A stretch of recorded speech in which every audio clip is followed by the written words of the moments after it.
आखिर क्यों कॉलेज का सबसे अमीर और ताकतवर लड़का, जिसके खौफ से पूरा कॉलेज, यहाँ तक कि कॉलेज का प्रिंसिपल भी डरता था, तुझ जैसे भिखारी को किसने एडमिशन दे दिया बे? जिसके सामने कभी किसी ने कुछ बोलने की हिम्मत नहीं की, उसने क्यों एक साधारण से गरीब स्टूडेंट देवेन से मांगी माफी? कल जो हुआ उसके लिए मुझे माफ कर दे। जिसके पिता का खौफ पूरे कॉलेज में आग की तरह फैला रहता है, आज वही आदमी झुक गया अपने बेटे पर हाथ उठाने वाले लड़के के आगे। माफ कर दो, गलती हो गई मेरे आदमियों से। मगर क्यों? आखिर कौन है देवेन और क्या है उसकी सच्चाई? क्यों उसके सामने झुक गया ताकतवर से ताकतवर आदमी? देवेन अपने दुश्मनों का ऐसा हाल करता है तो वो जीते जी मौत की भीख मांगने लगते हैं। अंधे हो क्या? दिखाई नहीं देता?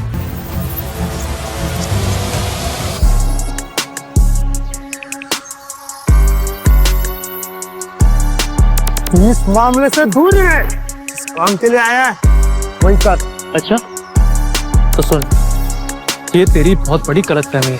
देवेन ने उसका कोट पकड़कर उसे उठाया और उस लड़की के पैरों में पटक दिया। अगर आज के बाद तूने किसी लड़की की तरफ हाथ तो छोड़, अगर देखा भी ना तो तेरी आंखें निकाल लूंगा। माफ कर दे। ये सब शोर सुन मिनिस्टर और विजेंद्र भी रूम से बाहर आ गए थे। आखिर एक मिनिस्टर के पीए से पंगा लेना किसी की औकात की बात थी क्या? पर कोई था जो इस हिम्मत से इम्प्रेस था, विजेंद्र शेखावत। दूसरी तरफ साउथ दिल्ली में विजेंद्र शेखावत अपनी मीटिंग खत्म करके शेखावत हाउस पहुंचे। गाड़ी से उतरते वक्त उन्होंने अपने ड्राइवर को हिचकिचाते देखा। क्या हुआ? कुछ परेशान लग रहे हो? सब ठीक है ना? नंदिता को ले आए कॉलेज से? साहब, आज कॉलेज से वापस आते वक्त हम पर किसी ने हमला किया। ड्राइवर एक ही सांस में सब बोल पड़ा।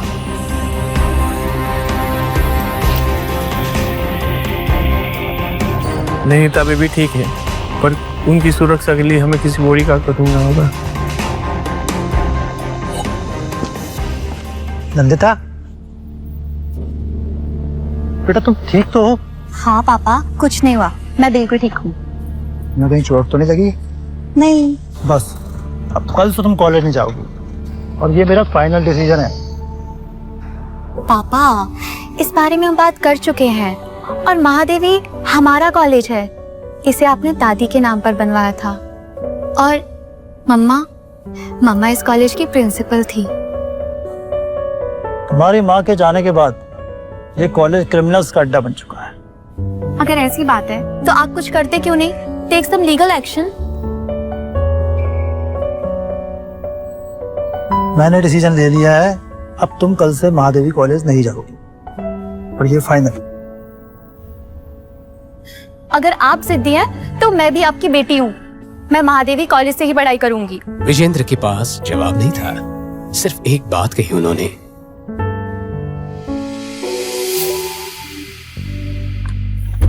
अगली शाम विजेंद्र अपने खास आदमी रशिक के साथ देवेन के फ्लैट पहुंचे। सर, हम वो सरफिरे देवेन से मिलने क्यों जा रहे हैं? उसका पुराना बॉस बोला था वो मुसीबत है। रशिक, तुमने खुद ही अपने सवाल का जवाब दे दिया है। अब देवेन ही हमारी आखिरी उम्मीद है। थोड़ी देर बाद वो देवेन के फ्लैट के बाहर थे। बताइए क्या काम है? तुम्हें हमारा एक काम करना होगा। नहीं करूंगा। जानते हैं किससे बात कर रहा है? सब प्रधानमंत्री है क्या जो जानू? और तुम जैसे बहुत देखे मैंने, समझा? देवेन, तुम हमारे लिए एक काम करोगे? अब बात बनी ना, ऐसे बोलोगे तो सुनूंगा मैं, वरना अपने पुराने बॉस की तरह आपको कब रेजिग्नेशन दे दूं मैं, मुझे भी नहीं पता। आइए बैठिए और बताइए काम क्या है?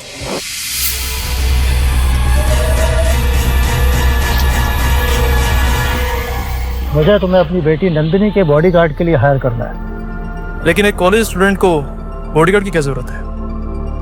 कॉलेज आने के बाद तुम्हें सब समझ में आ जाएगा, लेकिन एक शर्त है, मेरी बेटी नंदिनी को इस बारे में कुछ भी पता नहीं चलना चाहिए।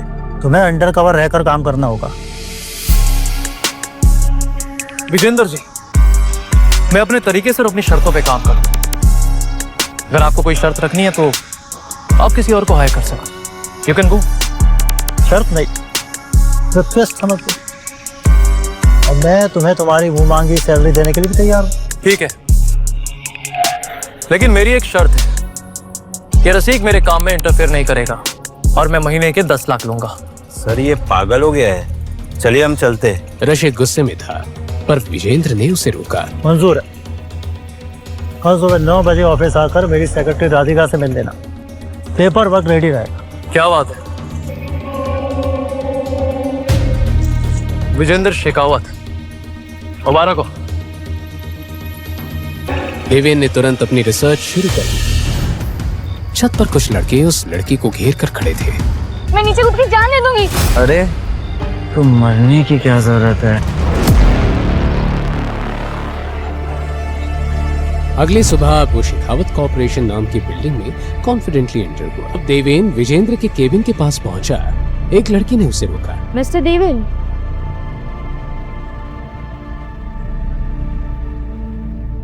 जी, आपकी तारीफ। मेरी छोड़ो, तुम्हारी फाइल में रखी फोटो तुम्हारे हैंडसम चेहरे को सही से बयां नहीं कर पा रही थी। लगता है आज मेरी मीटिंग आपके साथ है। जी बिल्कुल, और आपने मुझे पूरा 1 घंटा वेट करवाया है। एक्चुअली मुझे लड़कियों को इंतजार कराना बिल्कुल भी पसंद नहीं है। हमें यहाँ पर आई गए हो तो क्यों ना हम आगे की बात कर लें। लगता है आपको काम की बहुत जल्दी है। इतनी बड़ी कंपनी में किसी लड़की का ऐसे खुलेआम फ्लर्ट करना देवेन को थोड़ा हैरान जरूर कर गया। ऑब्वियसली मैं नहीं चाहता कि आप जैसी खूबसूरत लड़की का टाइम वेस्ट हो। ये सुन के राधिका थोड़ा फ्लैटर हो गई और अपने डेस्क पर चली गई। वैसे मैं तुम्हारी ही फाइल पढ़ रही थी। बहुत बड़े और इम्पॉसिबल मिशन को तुमने सक्सेसफुली हैंडल किया है। इम्प्रेसिव। पर एक बात समझ नहीं आई, तुम्हारे डॉक्यूमेंट्स में तुम्हारा नाम देवेन मीरा लिखा है, ऐसे क्यों? आमतौर पे तो लोग सरनेम या फादर का नाम लिखते हैं।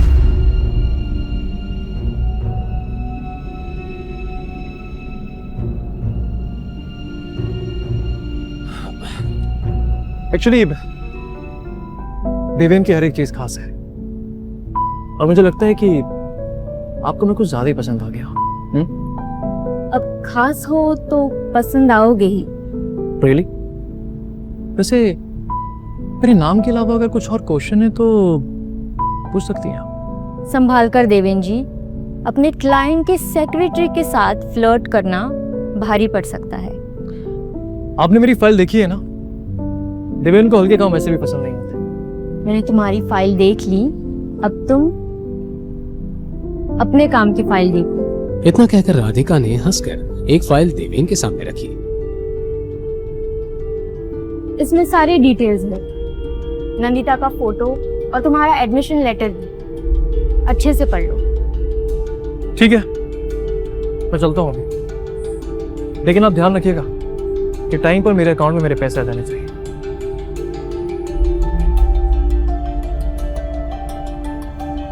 अगले दिन एडमिशन लेटर लेकर देवेन महादेवी जैसे मशहूर कॉलेज में एक साधारण स्टूडेंट की तरह साइकिल पर पहुंचा। सर ये बता सकते हैं आप कहाँ पर?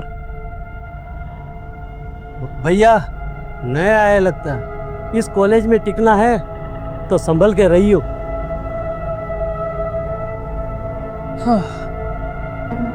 वैसे बाबू हमारी बात मानो तो यहीं से लौट के चले जाओ, तुम्हारे जैसे गरीब बच्चों के लिए कॉलेज नहीं है।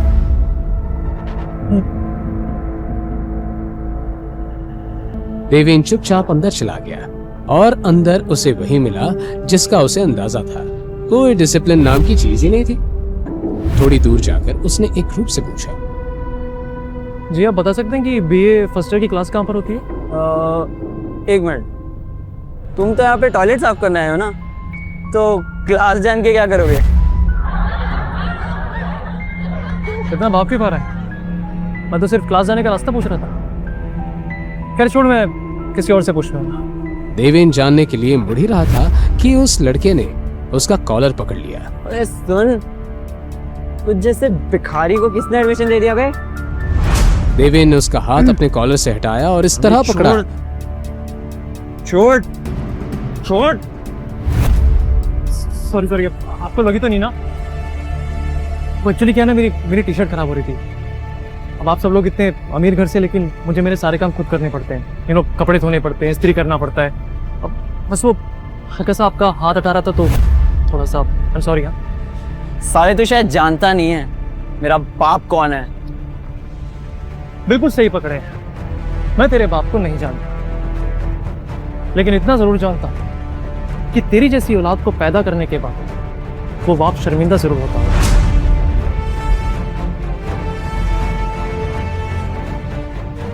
बाहर देवेन जिस क्लास के बारे में पूछ रहा था, उस क्लास के अंदर जाने जैसा कुछ नहीं था।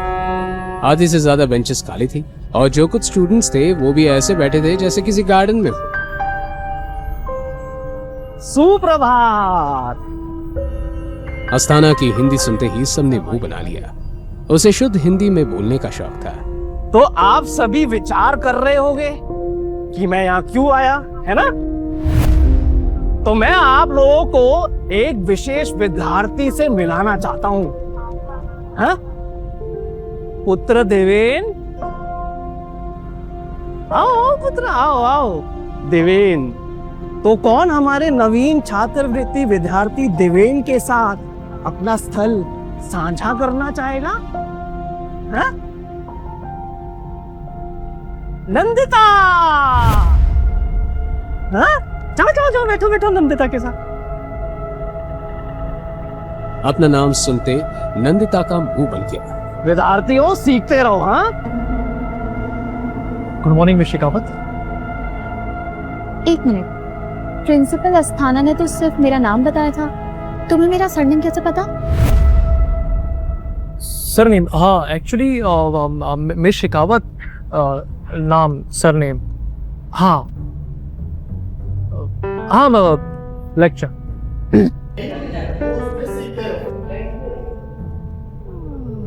Excuse me. क्लास खत्म होते ही देवेन ने एक बार फिर नंदिता से बात करने की कोशिश की, पर तभी पीछे से एक आवाज आई। अरे तुम नैंडी, ये तो वही है जिसके बारे में मैंने तुम्हें बताया था। हाय, माय नेम इज तन्मय, उर्फ टोनी। ओह हाय टोनी। चलो टोनी।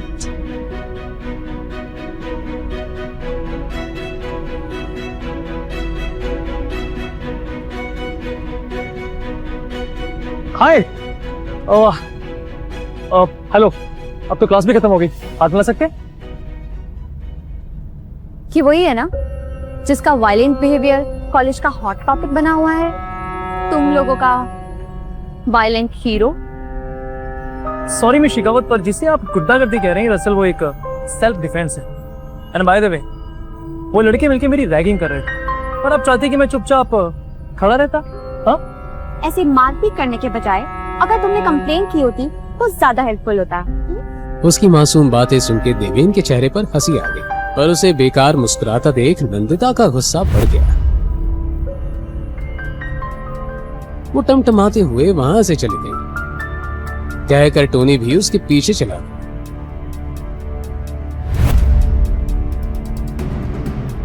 कैंटीन में एक टेबल पर टोनी और नंदिता बैठे थे। टोनी बोलो। सॉरी यार, वैसे एक बात बता, उसकी तो कोई गलती नहीं थी, तो फिर तू क्यों उसके ऊपर इतना बढ़ गई? जो भी हो पीनट, पर ऐसे मारा मारी करना इज नॉट कूल। और सुना नहीं तूने, violence is not the answer. Martin Luther junior king ने बोला था। ये कौन है? तुम्हारा कोई लंदन का अंकल है क्या? इस समोसे की जगह थोड़ा सा ध्यान बुक्स पर दिया होता तो तुझे पता होता। इस वक्त नंदिता किसी को ढूंढ रही थी। नंदिता ने इस बात को ज्यादा इम्पोर्टेंस नहीं दी। किसे ढूंढ रही है? रीना को।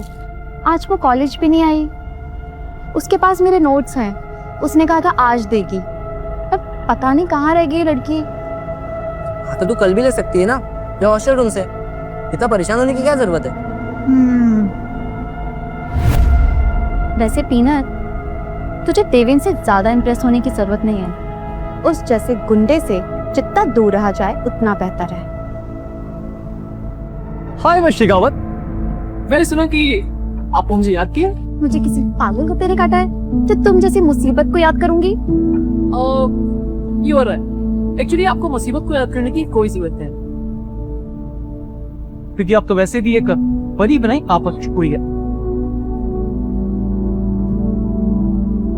नंदिता जल्दी चल, रॉकी और उसकी गैंग प्रिया और निशांत को छेड़ रहे हैं। और ये रॉकी अपनी हरकतों से बाज नहीं आएगा। चल पीनट। तू नहीं आएगा? बाबा मुझे इसे पंगे लेने का कोई शौक है। तुम लोग जाओ। इसे बस हीरोगिरी दिखाने का शौक है, किसी की हेल्प करने का नहीं।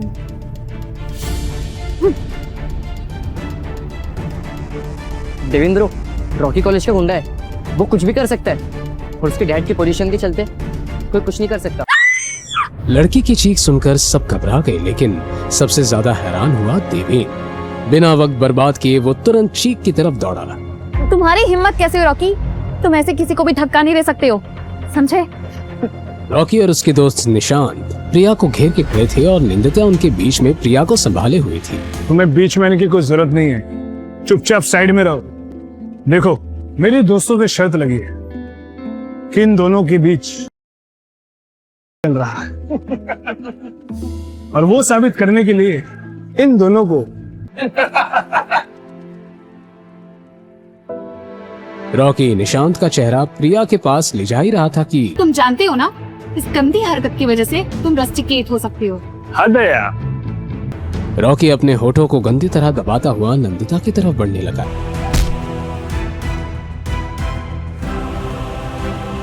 इससे पहले देवेन कुछ बोलता, रॉकी के दोस्त उस पर टूट पड़े, लेकिन हर स्टूडेंट की आंखों ने वो देखा, देवेन ने अकेले ही इन सबकी पिटाई कर दी थी।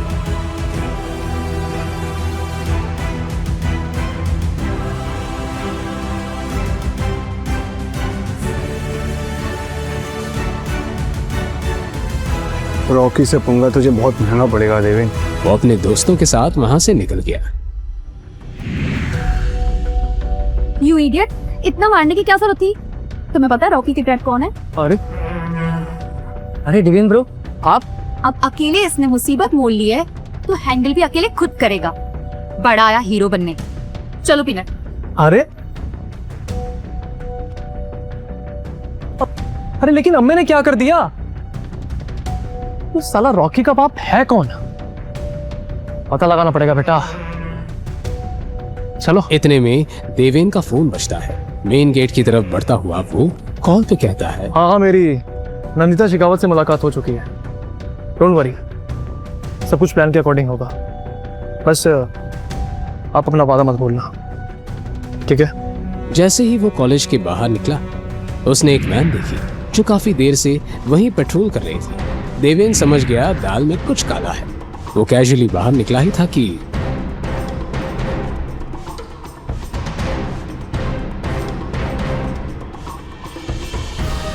कुछ देर बाद देवेन को एक कमरे में लाया गया। उसकी बात को अनसुना कर दिया गया।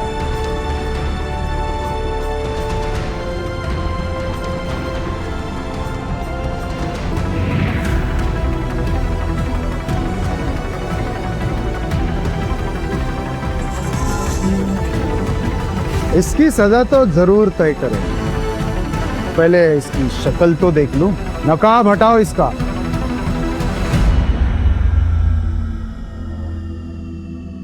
तुम?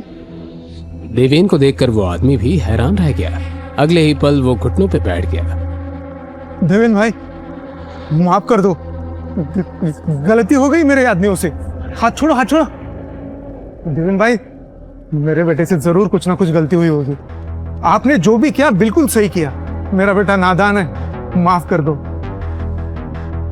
तो फिर समझा अपने नादान बेटे को, वरना तू मुझे अच्छे से जानता है। अगर मैं अपने पर आ गया ना तो ऐसी लगाम लगाऊंगा कि तू और तेरा बेटा जिंदगी भर सर उठा के चल नहीं पाएगा। तो मैं चलूं? ओह, नाइस कोड। हाँ,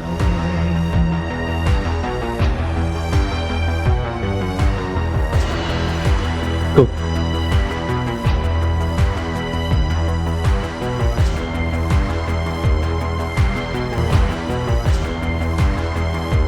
वैसे मेरा इतना टाइम वेस्ट करने का हर्जाना तो आपको देना पड़ेगा। और मेहमान को इतनी वक्त से बुलाया तो खाली हाथ थोड़ी ना भेजोगे।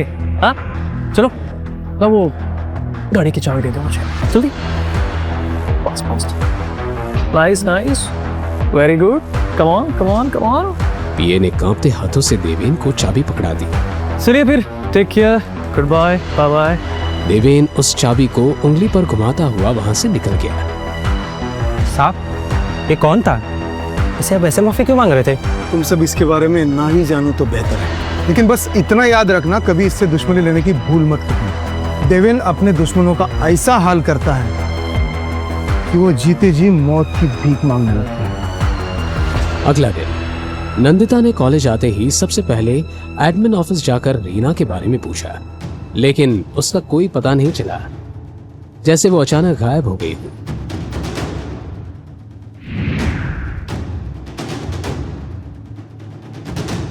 देवेन क्लासरूम की तरफ जा ही रहा था। कल के इंसिडेंट के बाद काफी स्टूडेंट्स उसे पहचान गए थे, लेकिन जहां लड़के उसके पास जाने से कतरा रहे थे, वहीं लड़कियां उसकी हीरोगिरी पर फिदा हो रही थी। क्लास में टोनी के आगे वाली सीट पर बैठी नंदिता ने फोन पे देवेन और उस लड़की का वीडियो चला रखा था। ये देख मीनत, कैसे आशिकी 3 चल रही है। प्यार के बदले प्यार बढ़ता है। ये और रॉकी दोनों के दोनों एक जैसे हैं। वो अगर मुगल एम्पायर है तो ये east India company. Rocky Pakistan से है क्या? कैसे हो तुम दोनों? वैसे मेरे बारे में बात हो रही है तो इस कॉन्वर्सेशन में ज्वाइन करने का मुझे पूरा हक है ना? चलो बात करते हैं। पहले दिन बैठने दिया, इसका मतलब ये नहीं है कि रोज रोज के लिए परमिशन मिल गई। जाओ उधर बैठो जाकर, निकलो यहाँ से। लेकिन राजकुमार जी, मुझे क्यों नहीं याद आ रहा कि मैंने आपसे परमिशन मांगी थी? हाँ, और वैसे भी ना, ये कॉलेज की सीट है, आपके घर का सोफा नहीं है जो हर वक्त मुझे आपसे परमिशन मांगनी पड़ेगी। हाँ, बाय द वे, तुम लोग क्या बात कर रहे थे मेरे बारे में? बोलो। अच्छा, समझ गया। तो तुम टोनी से रिक्वेस्ट कर रही थी ना कि वो तुम्हारी मुझसे दोस्ती करा दे, तो मुझे थैंक यू बोल दो। हाँ, थैंक यू। हाँ? किस लिए? ओह राइट, कल तुम मुझे हीरो की तरह बचाने आए थे, उसके लिए। यस। पर मैंने तुम्हें नहीं बुलाया था। हाँ, स्कूल। लिसन मिस्टर देवन, मुझे तुम्हारी रक्षा की कोई जरूरत नहीं है। मैं अपनी रक्षा खुद कर सकती हूँ, समझे? ओके। नैंडी रिलैक्स, देवेन मजाक कर रहा है। जोकिंग। वैसे Deven, as a serious note, कल जो तुमने रॉकी के साथ किया, उसके बाद तुम्हें कॉलेज नहीं आना चाहिए था। मुझे नहीं लगता वो चुप बैठेगा। सही बोल रहे हो। टोनी की बात पूरी भी नहीं हुई थी कि क्लास में एकदम शांति छा गई। सबने दूर की तरफ देखा और वहां रॉकी खड़ा था। उसके चेहरे पर कल की मार के निशान अभी भी दिख रहे थे। उसकी आंखों में गुस्सा था, लेकिन वो सीधा देवेन के पास आया। कल जो हुआ उसके लिए मुझे माफ कर दे, आगे से ऐसी गलती नहीं होगी। चल अच्छा है, तुझे तेरी गलती का एहसास हो गया। लेकिन तुझे पता है, आज मेरा मूड बहुत अच्छा है। जा, तुझे माफ किया, लेकिन अगली बार संभल कर। अभी तुम मुझसे माफी मांगने के लिए अपने पैरों पर चलकर आया है, लेकिन अगली बार तेरे पैरों के साथ साथ ना तेरी जुबान भी बोलने लायक नहीं रहेगी, समझा? चल।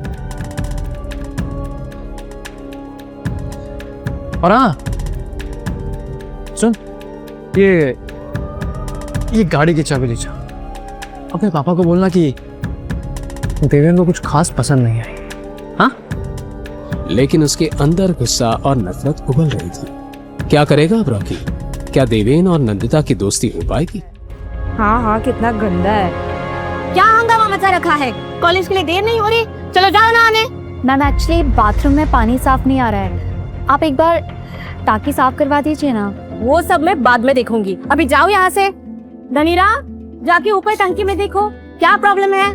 मैडम, अभी मैं बाहर साफ कर रहा हूँ, ये करने के बाद जाता हूँ। ऐसे भी तो लास्ट वीक ही तो साफ कराया था टांकी। अब भी जाके देख के आओ क्या प्रॉब्लम है। वार्डन भी उसके पीछे पीछे छत पर चली गई। छत वैसे भी गुंडागर्दी का अड्डा बनी हुई थी।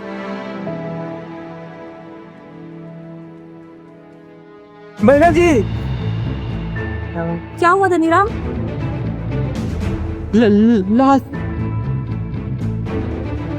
न्यूज कॉलेज में आग की तरह फैल गई। वार्डन ने तुरंत प्रिंसिपल को इन्फॉर्म किया। आजकल की पीढ़ी भी ना कितनी जल्दी हार मान जाती है। रीना सुसाइड कर ही नहीं सकती, मैं उसे बहुत अच्छे से जानती हूँ। वो एक बहुत हिम्मत वाली लड़की थी। ये था कॉलेज का अनऑफिशियल स्टूडेंट लीडर शरद शाह। अपनी छोटी सी फौज और भाई वरुण शाह के साथ आया था। शाह ब्रदर्स शहर के बड़े बिजनेसमैन कम गैंगस्टर के बेटे, जिनकी कॉलेज में बहुत चलती थी।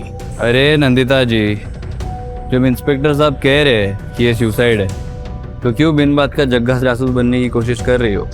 अरे वरुण सर, शरद सर, बहुत टाइम बाद मिले हो। ये कोई भूल होगी क्या हमारे से? इसका तो ब्रेकअप हो गया था ना, शायद झेल नहीं पाए बेचारे। ये सुसाइड नहीं है।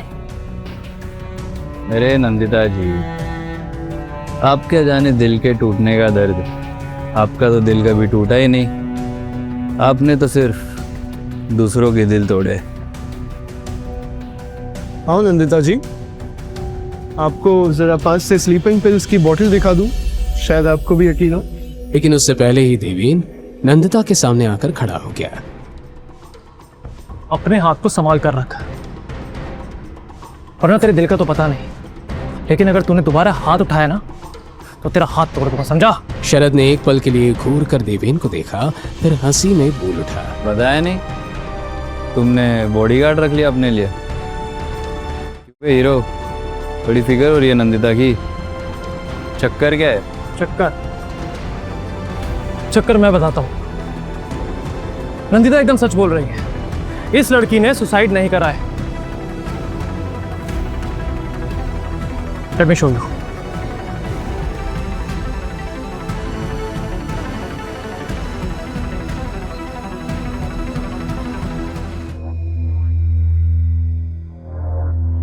और इसकी नाक पे रैशेस है, इसे साफ साबित होता है कि इसे दिया गया है, और ये ओवरडोज का केस। इसे बड़ी चालाकी से सुसाइड का रूप दिया गया है। अरे क्या भीड़ लगा रखी है भेड़ बकरी की तरह? मूवी चल रही है के? ओ जरदाब, दफा करो तुमने, सील करो पूरा एरिया, सारे स्टूडेंट्स को बाहर निकालो। छोड़ो मुझे, ये इंस्पेक्टर इस केस को दबाने की कोशिश कर रहा है। नंदिता इंस्पेक्टर से बहस करने जा रही होती है, पर देवेन उसका हाथ पकड़कर उसे वहां से ले जाता है।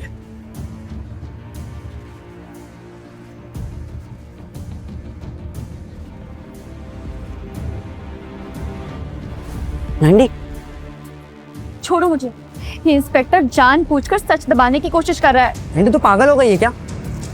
ये घर का मामला है और तू अच्छे से जानती है शाह ब्रदर्स का इनमें इन्वॉल्वमेंट है, और तू उनके खिलाफ जाने की बात कर रही है। तू जानती है कितना डेंजरस हो सकता है ये।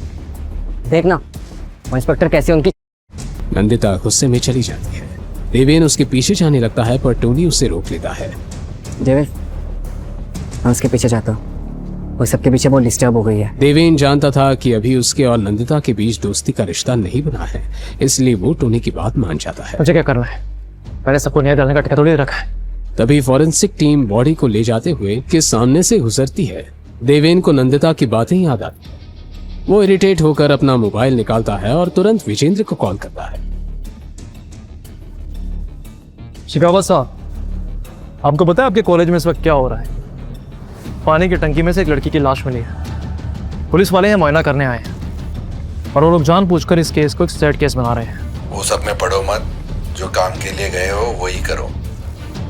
देवेन फ्रस्ट्रेट होकर काम से काम रखने का फैसला करता है।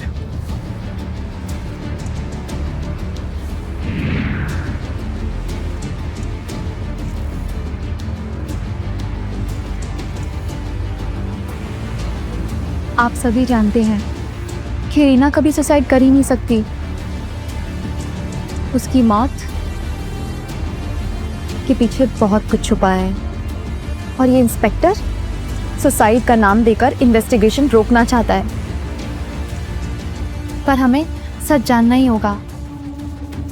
क्या आप सभी प्रोटेस्ट में मेरा साथ देंगे?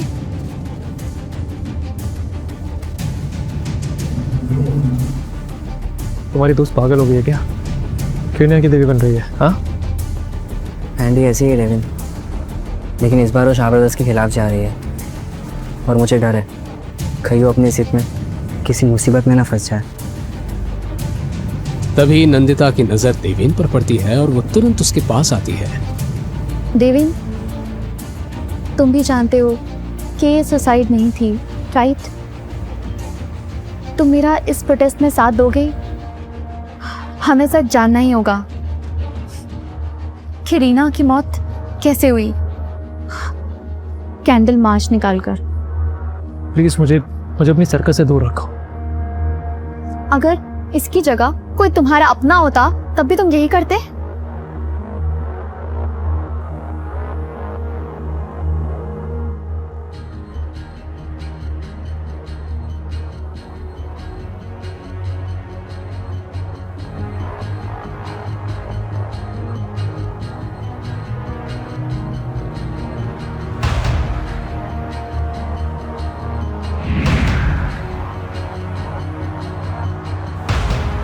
एक कुकर तमाशे रखकर शॉप चौक।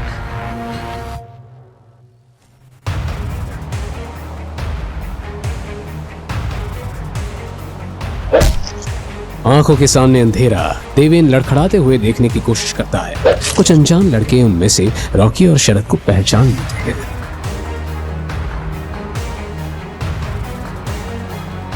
तो इस भिखारी की बात कर रहा था तू, रॉकी? शरद भाई, अब आप भी सबक सिखाइए इसे।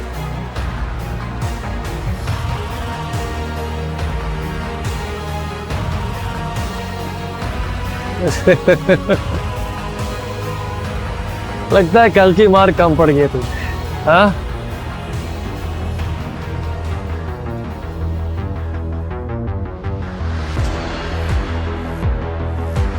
पहली गलती समझ के माफ कर रहा हूं। तुझे किसने बोला कि मुझे माफी चाहिए? हाँ, तेरे खान बज रहे हैं क्या? हीरो बनने का बड़ा शौक है लगता है। नहीं बेटा, तेरा बाप बनने का।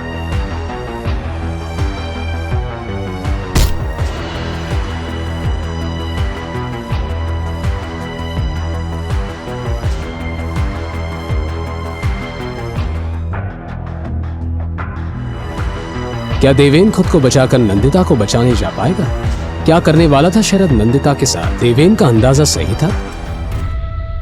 निकल गई सारी हीरोगिरी। चल रॉकी, तेरा काम तो हो गया।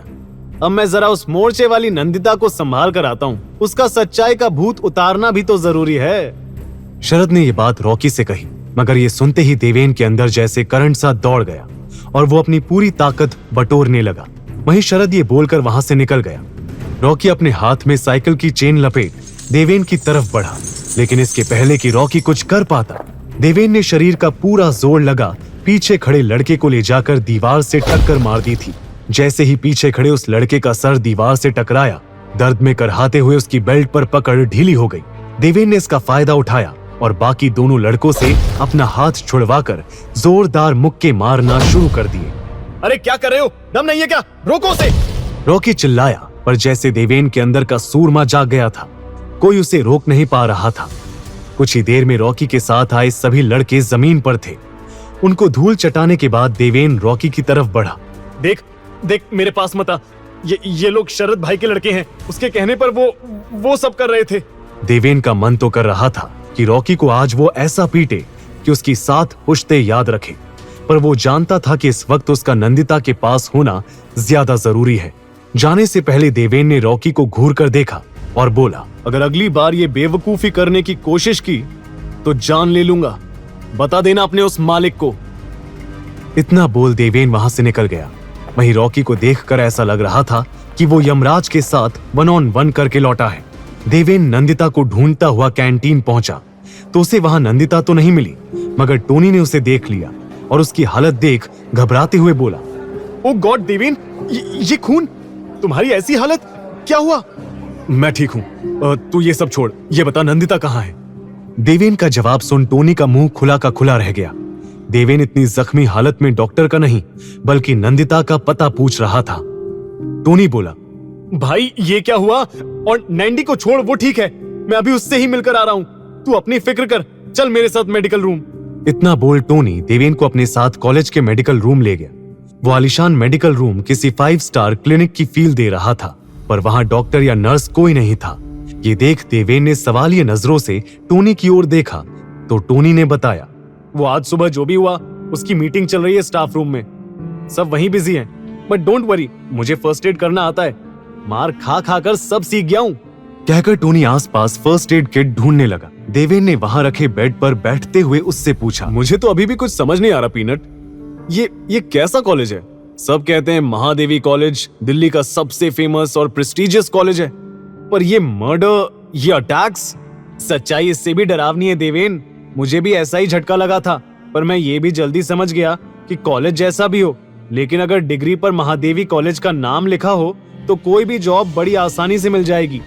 यही वजह है कि यहाँ आए स्कॉलरशिप स्टूडेंट्स अब तक कॉलेज छोड़कर नहीं गए।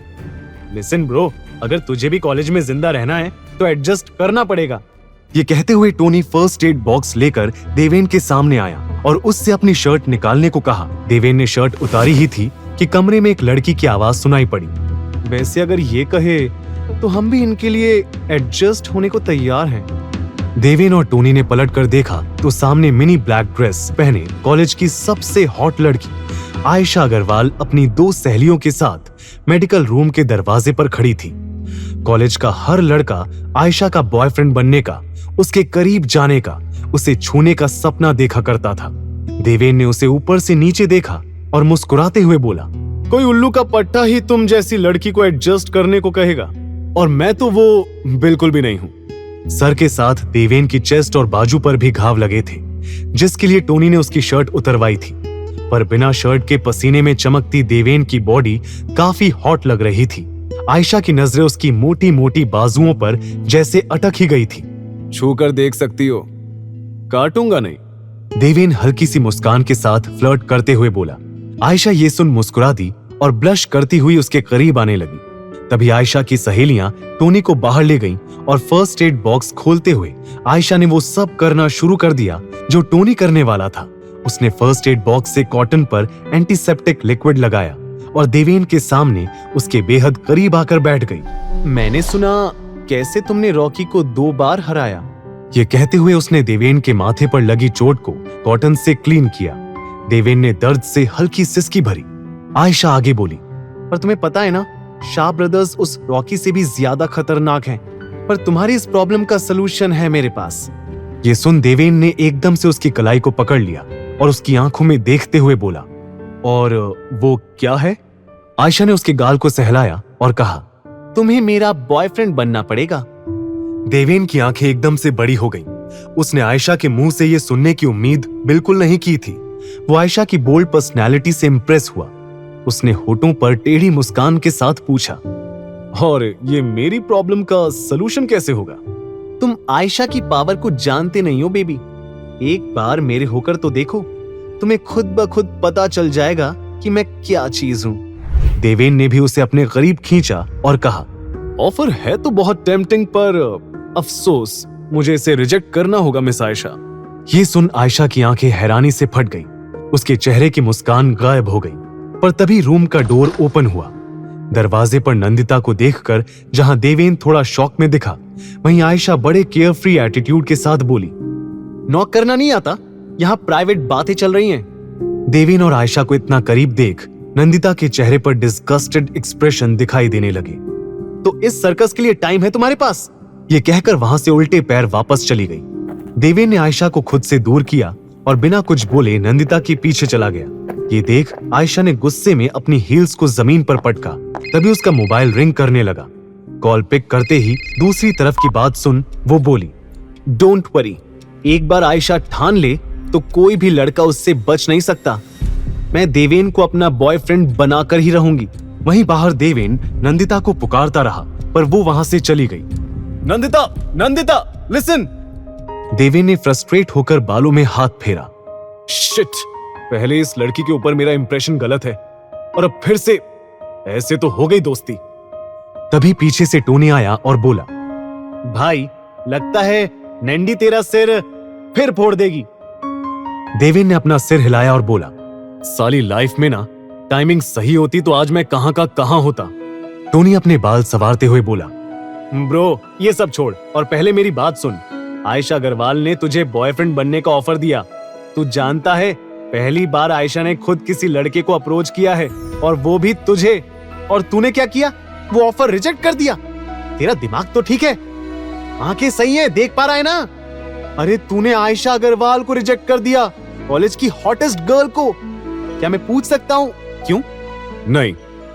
देवेन का जवाब सुन टोनी नाराज दिखा तो देवेन ने उसके गले में हाथ डाल उसे समझाया, क्या पीनट, तू भी अपनी दोस्त की तरह सोचता कम बोलता ज्यादा है। हाँ मानता हूँ आयशा बहुत हॉट है, पर मुझे बॉयफ्रेंड बनाना जरूर उसके किसी मकसद का हिस्सा है।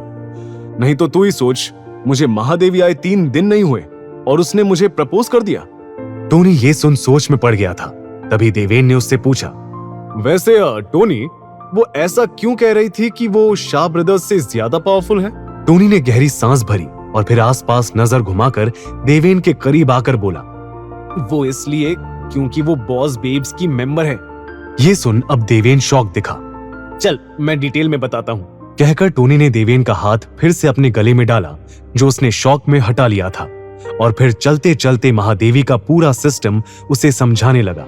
ब्रो इस कॉलेज में टोटल 3 गैंग्स ऑपरेट करती हैं, जाट पैंथर्स, टाइगर गैंग और बॉस बेब्स।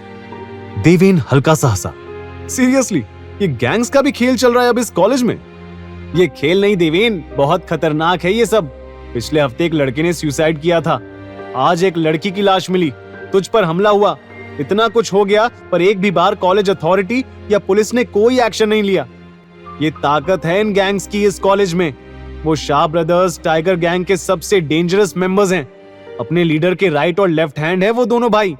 और जाट पैंथर्स और बॉस बेब्स, उसके मेंबर्स कौन है? देवेन के सवाल पर टोनी ने बताया, जाट पैंथर्स का लीडर है भरत, जो ज्यादा दिखाई नहीं देता, इसलिए मुझे भी उसके बारे में ज्यादा कुछ नहीं पता। और बॉस बेब्स गर्ल गैंग है जिसकी लीडर काशवी है। ये आयशा काशवी की बहुत खास मेंबर है। देवेन ये गैंग्स एक दूसरे की राइवल हैं, बस कॉलेज में अपनी पावर बढ़ाने की कोशिश में लगी रहती हैं। देवेन ने फिर थोड़ा सोचकर कहा, और रॉकी भी टाइगर गैंग का मेंबर है, राइट? अब समझ आ रहा है आयशा मुझ पर इतनी मेहरबान क्यों हो रही थी। मैंने उसकी राइवल गैंग के मेंबर को जो पीटा है, बॉस बेब्स को तो मैं लॉटरी की टिकट लग रहा हूँगा। अगर ऐसा है तो तूने ना करके बिल्कुल सही किया। देख देवेन, ये दोनों गैंग्स की लड़ाई में उलझना सही नहीं होगा, वरना इन दोनों गैंग के बीच तू शहीद हो जाएगा। टोनी ने उसे वार्न किया। शाम हो चुकी थी। नंदिता के बहुत समझाने के बाद भी पूरे कॉलेज में सिर्फ 10 स्टूडेंट्स उसका साथ देने के लिए आगे आए थे। नंदिता ने 2 लोगों को वी वांट ट्रुथ का बैनर पकड़ा दिया और बाकियों को कैंडल्स बांटने लगी। ये सब देख दूर खड़ा देवेन हंसते हुए पलट गया और सिगरेट मुंह में रखकर बोला, सच कहूं टोनी, मैं आज तक जितनी लड़कियों से मिला हूं उसमें से तेरी ये दोस्त सबसे अनोखी है। किसी और के लिए इतनी सरदर्दी क्यों पाल रही है? उसने सिगरेट का कश लिया। तभी टोनी बोला, वजह अपनी आंखों से देख लो। ये सुनकर देवेन ने जैसे ही मुड़कर देखा तो वहां सामने एक बुजुर्ग कपल नंदिता के पैर छूने की कोशिश कर रहे थे। नंदिता उन्हें रोक रही थी। उस कपल ने फिर हाथ जोड़कर रोना शुरू कर दिया था। ये रीना के माँ बाप हैं। नंदिता उनकी मरी हुई बेटी को इंसाफ दिलाना चाहती है। टोनी उन बूढ़े कपल की पहचान बता रहा था, पर यह नजारा देख देवेन की नजर नंदिता पर टिक सी गई थी। जिस तरह वो रीना की मां को गले लगाकर उन्हें संभाल रही थी, ये देखकर देवेन को पता ही नहीं चला कब वो हल्का सा मुस्कुराया। टोनी ने ये सब नोटिस किया और बोला, अब मेरी दोस्त के बारे में क्या कहोगे? देवेन ने तुरंत नजर फेर ली और सिगरेट के कश लेने लगा। तभी नंदिता उनके पास आ गई। उसने एक पल देवेन को घूर कर देखा और फिर टोनी को कैंडल देते हुए बोली, कम ऑन पीनट, हम मार्च शुरू करने वाले हैं। रीना के मम्मी पापा भी आ गए हैं, चल। अगर तुम्हें सर्कस का पार्ट नहीं बनना है तो यहाँ क्या कर रहे हो? नंदिता के पूछते ही देवेन एरोगेंटली बोला, क्यों? ये तुम्हारी प्राइवेट प्रॉपर्टी है, मेरी मर्जी। इससे पहले दोनों के बीच झगड़ा बढ़ पाता, टोनी नंदिता को अपने साथ ले गया। सभी स्टूडेंट कैंडल मार्च के लिए रेडी थे। नंदिता सबसे आगे खड़ी थी। We want truth, we want justice। वो सब कैंडल मार्च करते हुए कॉलेज कैंपस से बाहर आए ही थे कि तभी एकदम से पटाखों के फटने की आवाज आनी शुरू हो गई। सभी स्टूडेंट्स चीखते हुए इधर उधर भागने लगे। पटाखों की आवाज रुकने का नाम नहीं ले रही थी। चारों तरफ धुआं फैल गया था। वहां मौजूद सभी लोग खांसने लगे। उनकी आंखें जलने लगी थी। ये देख देवेन दौड़ा दौड़ा वहां पहुंचा। नंदिता, नंदिता! वो चिल्लाते हुए उसे ढूंढने लगा, पर पटाखों के शोर में उसकी आवाज दब गई थी। उधर नंदिता रीना के माँ बाप को संभालने की कोशिश में लगी थी। अंकल, आंटी, टोनी, मेरी मदद करो, इन्हें यहाँ से लेकर जाना होगा। टोनी खांसते हुए बुजुर्ग कपल की मदद करने लगा। नंदिता भी पीछे आ रही थी, पर तभी किसी ने उसकी कलाई को पकड़ लिया। कौन है? छोड़ो! नंदिता कुछ कर पाती उससे पहले ही उसके मुंह पर रुमाल रखकर उसे बेहोश कर दिया गया। एक शख्स नंदिता को अपनी बाहों में उठाए उस धुएं की आड़ में उसे वहां से ले गया। नैंडी! नैंडी! टोनी ने आसपास नजर घुमाई, पर उसे धुएं में कुछ साफ नजर नहीं आ रहा था। तभी उसने देवेन को देखा। वो दौड़कर उसके पास पहुंचा और घबराई आवाज में बोला, देवेन, नैंडी, नैंडी कहीं नहीं मिल रही। अभी यही थी, पता नहीं अचानक से कहां चली गई। कहीं वो शरद? क्या टोनी का शक सच था? क्या सच में शरद ने नंदिता को उठवाया था? क्या देवेन उसे बचा पाएगा? देवेन, नंदिता, नैंडी कहीं नहीं मिल रही। अभी यही थी, पता नहीं अचानक से कहां चली गई। कहीं वो शरद? हाँ देवेन, ये जरूर शाह ब्रदर्स का ही काम है। वो नहीं चाहते थे कि ये प्रोटेस्ट हो। कहीं उन्होंने नंदिता को कुछ... हम पुलिस कंप्लेन करते हैं। नंदिता की जान को भी खतरा हो सकता है। कहीं शरद ने उसे कुछ... टोनी बहुत घबरा गया था। वो बिना रुके बस बोले जा रहा था। तभी देवेन ने उसे शांत करते हुए कहा, टोनी, नंदिता को कुछ नहीं होगा और पुलिस में कंप्लेन करने से भी कोई फायदा नहीं होगा। अगर वो पुलिस वाला भी शाह ब्रदर्स से मिला हुआ हो तो? पर तू चिंता मत कर, मैं तेरी दोस्त को वापस लेकर आऊंगा। कहकर देवेन वहां से चला गया। कोई है? हेल्प! जाने दो मुझे! एक अंधेरे कमरे में पड़ी नंदिता चिल्ला रही थी। कुछ 10 मिनट पहले ही उस पर नशे का असर खत्म हुआ था। होश में आते ही उसने अपने आप को एक बंद कमरे में बंधा हुआ पाया और बस तभी से मदद की गुहार लगा रही थी। तभी कमरे का दरवाजा खुला और 2 गुंडे जैसे दिखने वाले आदमी अंदर आए। क्या गला फाड़ फाड़ कर चिल्ला रही है? साला सारा नशा उतार दिया। कहता हुआ एक आदमी हाथ में शराब की बोतल लिए आगे बढ़ने लगा। उसे अपने करीब आते देख नंदिता सहम गई। देखो, मेरे करीब मत आना, समझे? दूर रहो। वो आदमी एकदम से उसके पास आ गया। नंदिता दरवाजा खुला देखकर चिल्लाई, कोई है? प्लीज बचाओ! हम कुछ कर रहे हैं क्या? तो फिर चिल्ला क्यों रही है? अबे तू क्या खड़ा है? वो सामान इधर रख। उसके कहने पर दूसरे आदमी ने अपने हाथ में पकड़ी थैली को नंदिता के सामने टेबल पर रख दिया। नंदिता उसे शक भरी निगाहों से देख रही थी। तभी पास खड़े उस गुंडे ने शराब की बोतल को साइड में रखा और थैली को खाली करते हुए बोला, ये देख, समोसा, पानी सब तेरे लिए। अरे आराम से खा पी ऐश कर, मगर अपनी मुंह की पेटी बंद रख, समझी? कहकर उसने नंदिता के हाथ खोल दिए। नंदिता ने भी मौका देखकर पास रखी बोतल उठाई और उस गुंडे के सर पर दे मारी। वो भागने की कोशिश कर रही थी, पर सामने खड़े दूसरे गुंडे ने अपनी ताकत से उसके हाथ से बोतल छीनकर दूर फेंक दी। नंदिता बहते हुए आंसुओं के साथ लड़ने की पूरी कोशिश कर रही थी। छोड़ो मुझे, छोड़ो, कोई है? बचाओ, जाने दो। वो गुंडा नंदिता के ऊपर हाथ उठाने वाला था, पर तभी किसी ने उसका हाथ पीछे से पकड़ लिया। जब लड़की कह रही है जाने दो, तो क्यों नहीं सुन रहे? हीरो से पिटने का कुछ ज्यादा ही शौक है क्या? यह आवाज सुनते ही नंदिता ने अपनी डर से बंद आंखों को तुरंत खोला। वहां अपने सामने देवेन को देखकर उसकी आंखें शौक से बड़ी हो गई। वो गुंडा कुछ कहने के लिए मुंह खोलने वाला था, पर तभी देवेन ने मुक्का मारकर उसे वहीं बेहोश कर दिया। नंदिता के चेहरे पर राहत की झलक दिखी। वो नम आंखों के साथ देवेन की तरफ ही देख रही थी। वैसे ऐसी सिचुएशन में लड़की हीरो के सीने से लग जाती है। तुम्हें ट्राई करना है? नंदिता ने राहत की सांस भरकर खुद को शांत किया। तभी देवेन ने वहां दूसरे गुंडे की तरफ देखा जिसके पास टूटी हुई बोतल पड़ी हुई थी। इसे मार दिया क्या? देवेन ने थोड़ा शॉक होकर पूछा, तो नंदिता तुरंत बोल पड़ी, नहीं, मैंने बस वो बोतल, वो सांस नहीं ले रहा है क्या? मर गया क्या? देवेन ने चेक किया, जिंदा है। इतना कहकर उसने वहां रखी पानी की बोतल उठाई और आराम से बैठकर पानी पीने लगा। नंदिता हैरानी से बोली, तुम क्या कर रहे हो? ये कोई आराम करने का वक्त है? चलो यहाँ से। इनके साथी आ गए तो? और पहले मेरे पैर खोलने में मेरी मदद करो, जल्दी करो देवेन। वो टाइट बंद गांठ नंदिता से खुल नहीं पा रही थी। तभी देवेन की एरोगेंट आवाज आई, एक शर्त पर। ये सुनते ही नंदिता झल्ला पड़ी। व्हाट? तुम्हें इस सिचुएशन का भी फायदा उठाना है? तुम जैसे गुंडे से मैं कोई और उम्मीद भी क्या कर सकती हूँ? यू नो व्हाट, मुझे तुम्हारी जरूरत ही नहीं है, मैं खुद यहाँ से चली जाऊंगी। कहते हुए नंदिता ने आखिर अपने पैर खोल ही लिए। वो उठकर जा ही रही थी कि देवेन पीछे से बोला, फाइन जाओ, पर अगर इनके साथी बाहर मिल गए तो मैं बचाने नहीं आऊंगा। ये सुनते ही नंदिता के कदम थम गए। कुछ सेकंड सोचने के बाद उसने पीछे मुड़कर देखा और बोली, बोलो क्या शर्त है तुम्हारी?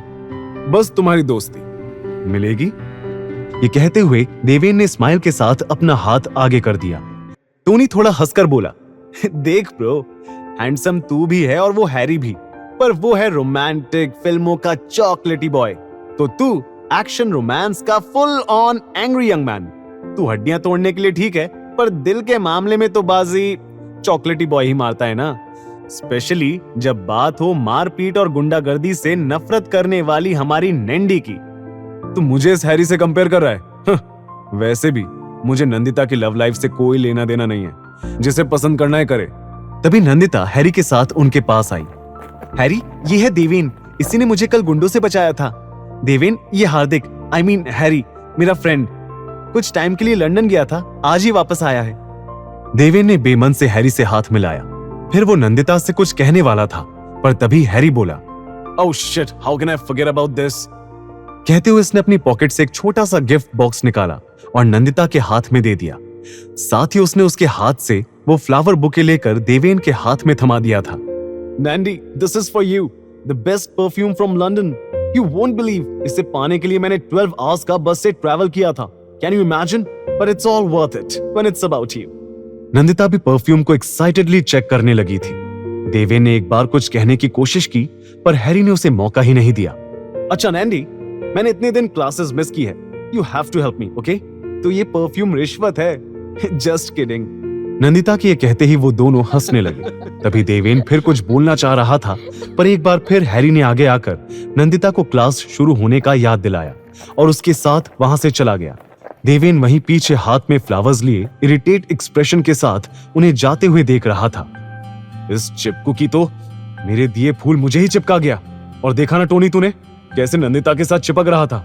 ये फूल तू ही रख, वैसे भी मुझे इनकी जरूरत नहीं थी। कहकर देवेन भी वहां से चला गया। कॉलेज में लेक्चर्स के बाद देवेन को पता चला कि उसे हॉस्टल में रूम अलॉट हो चुका था।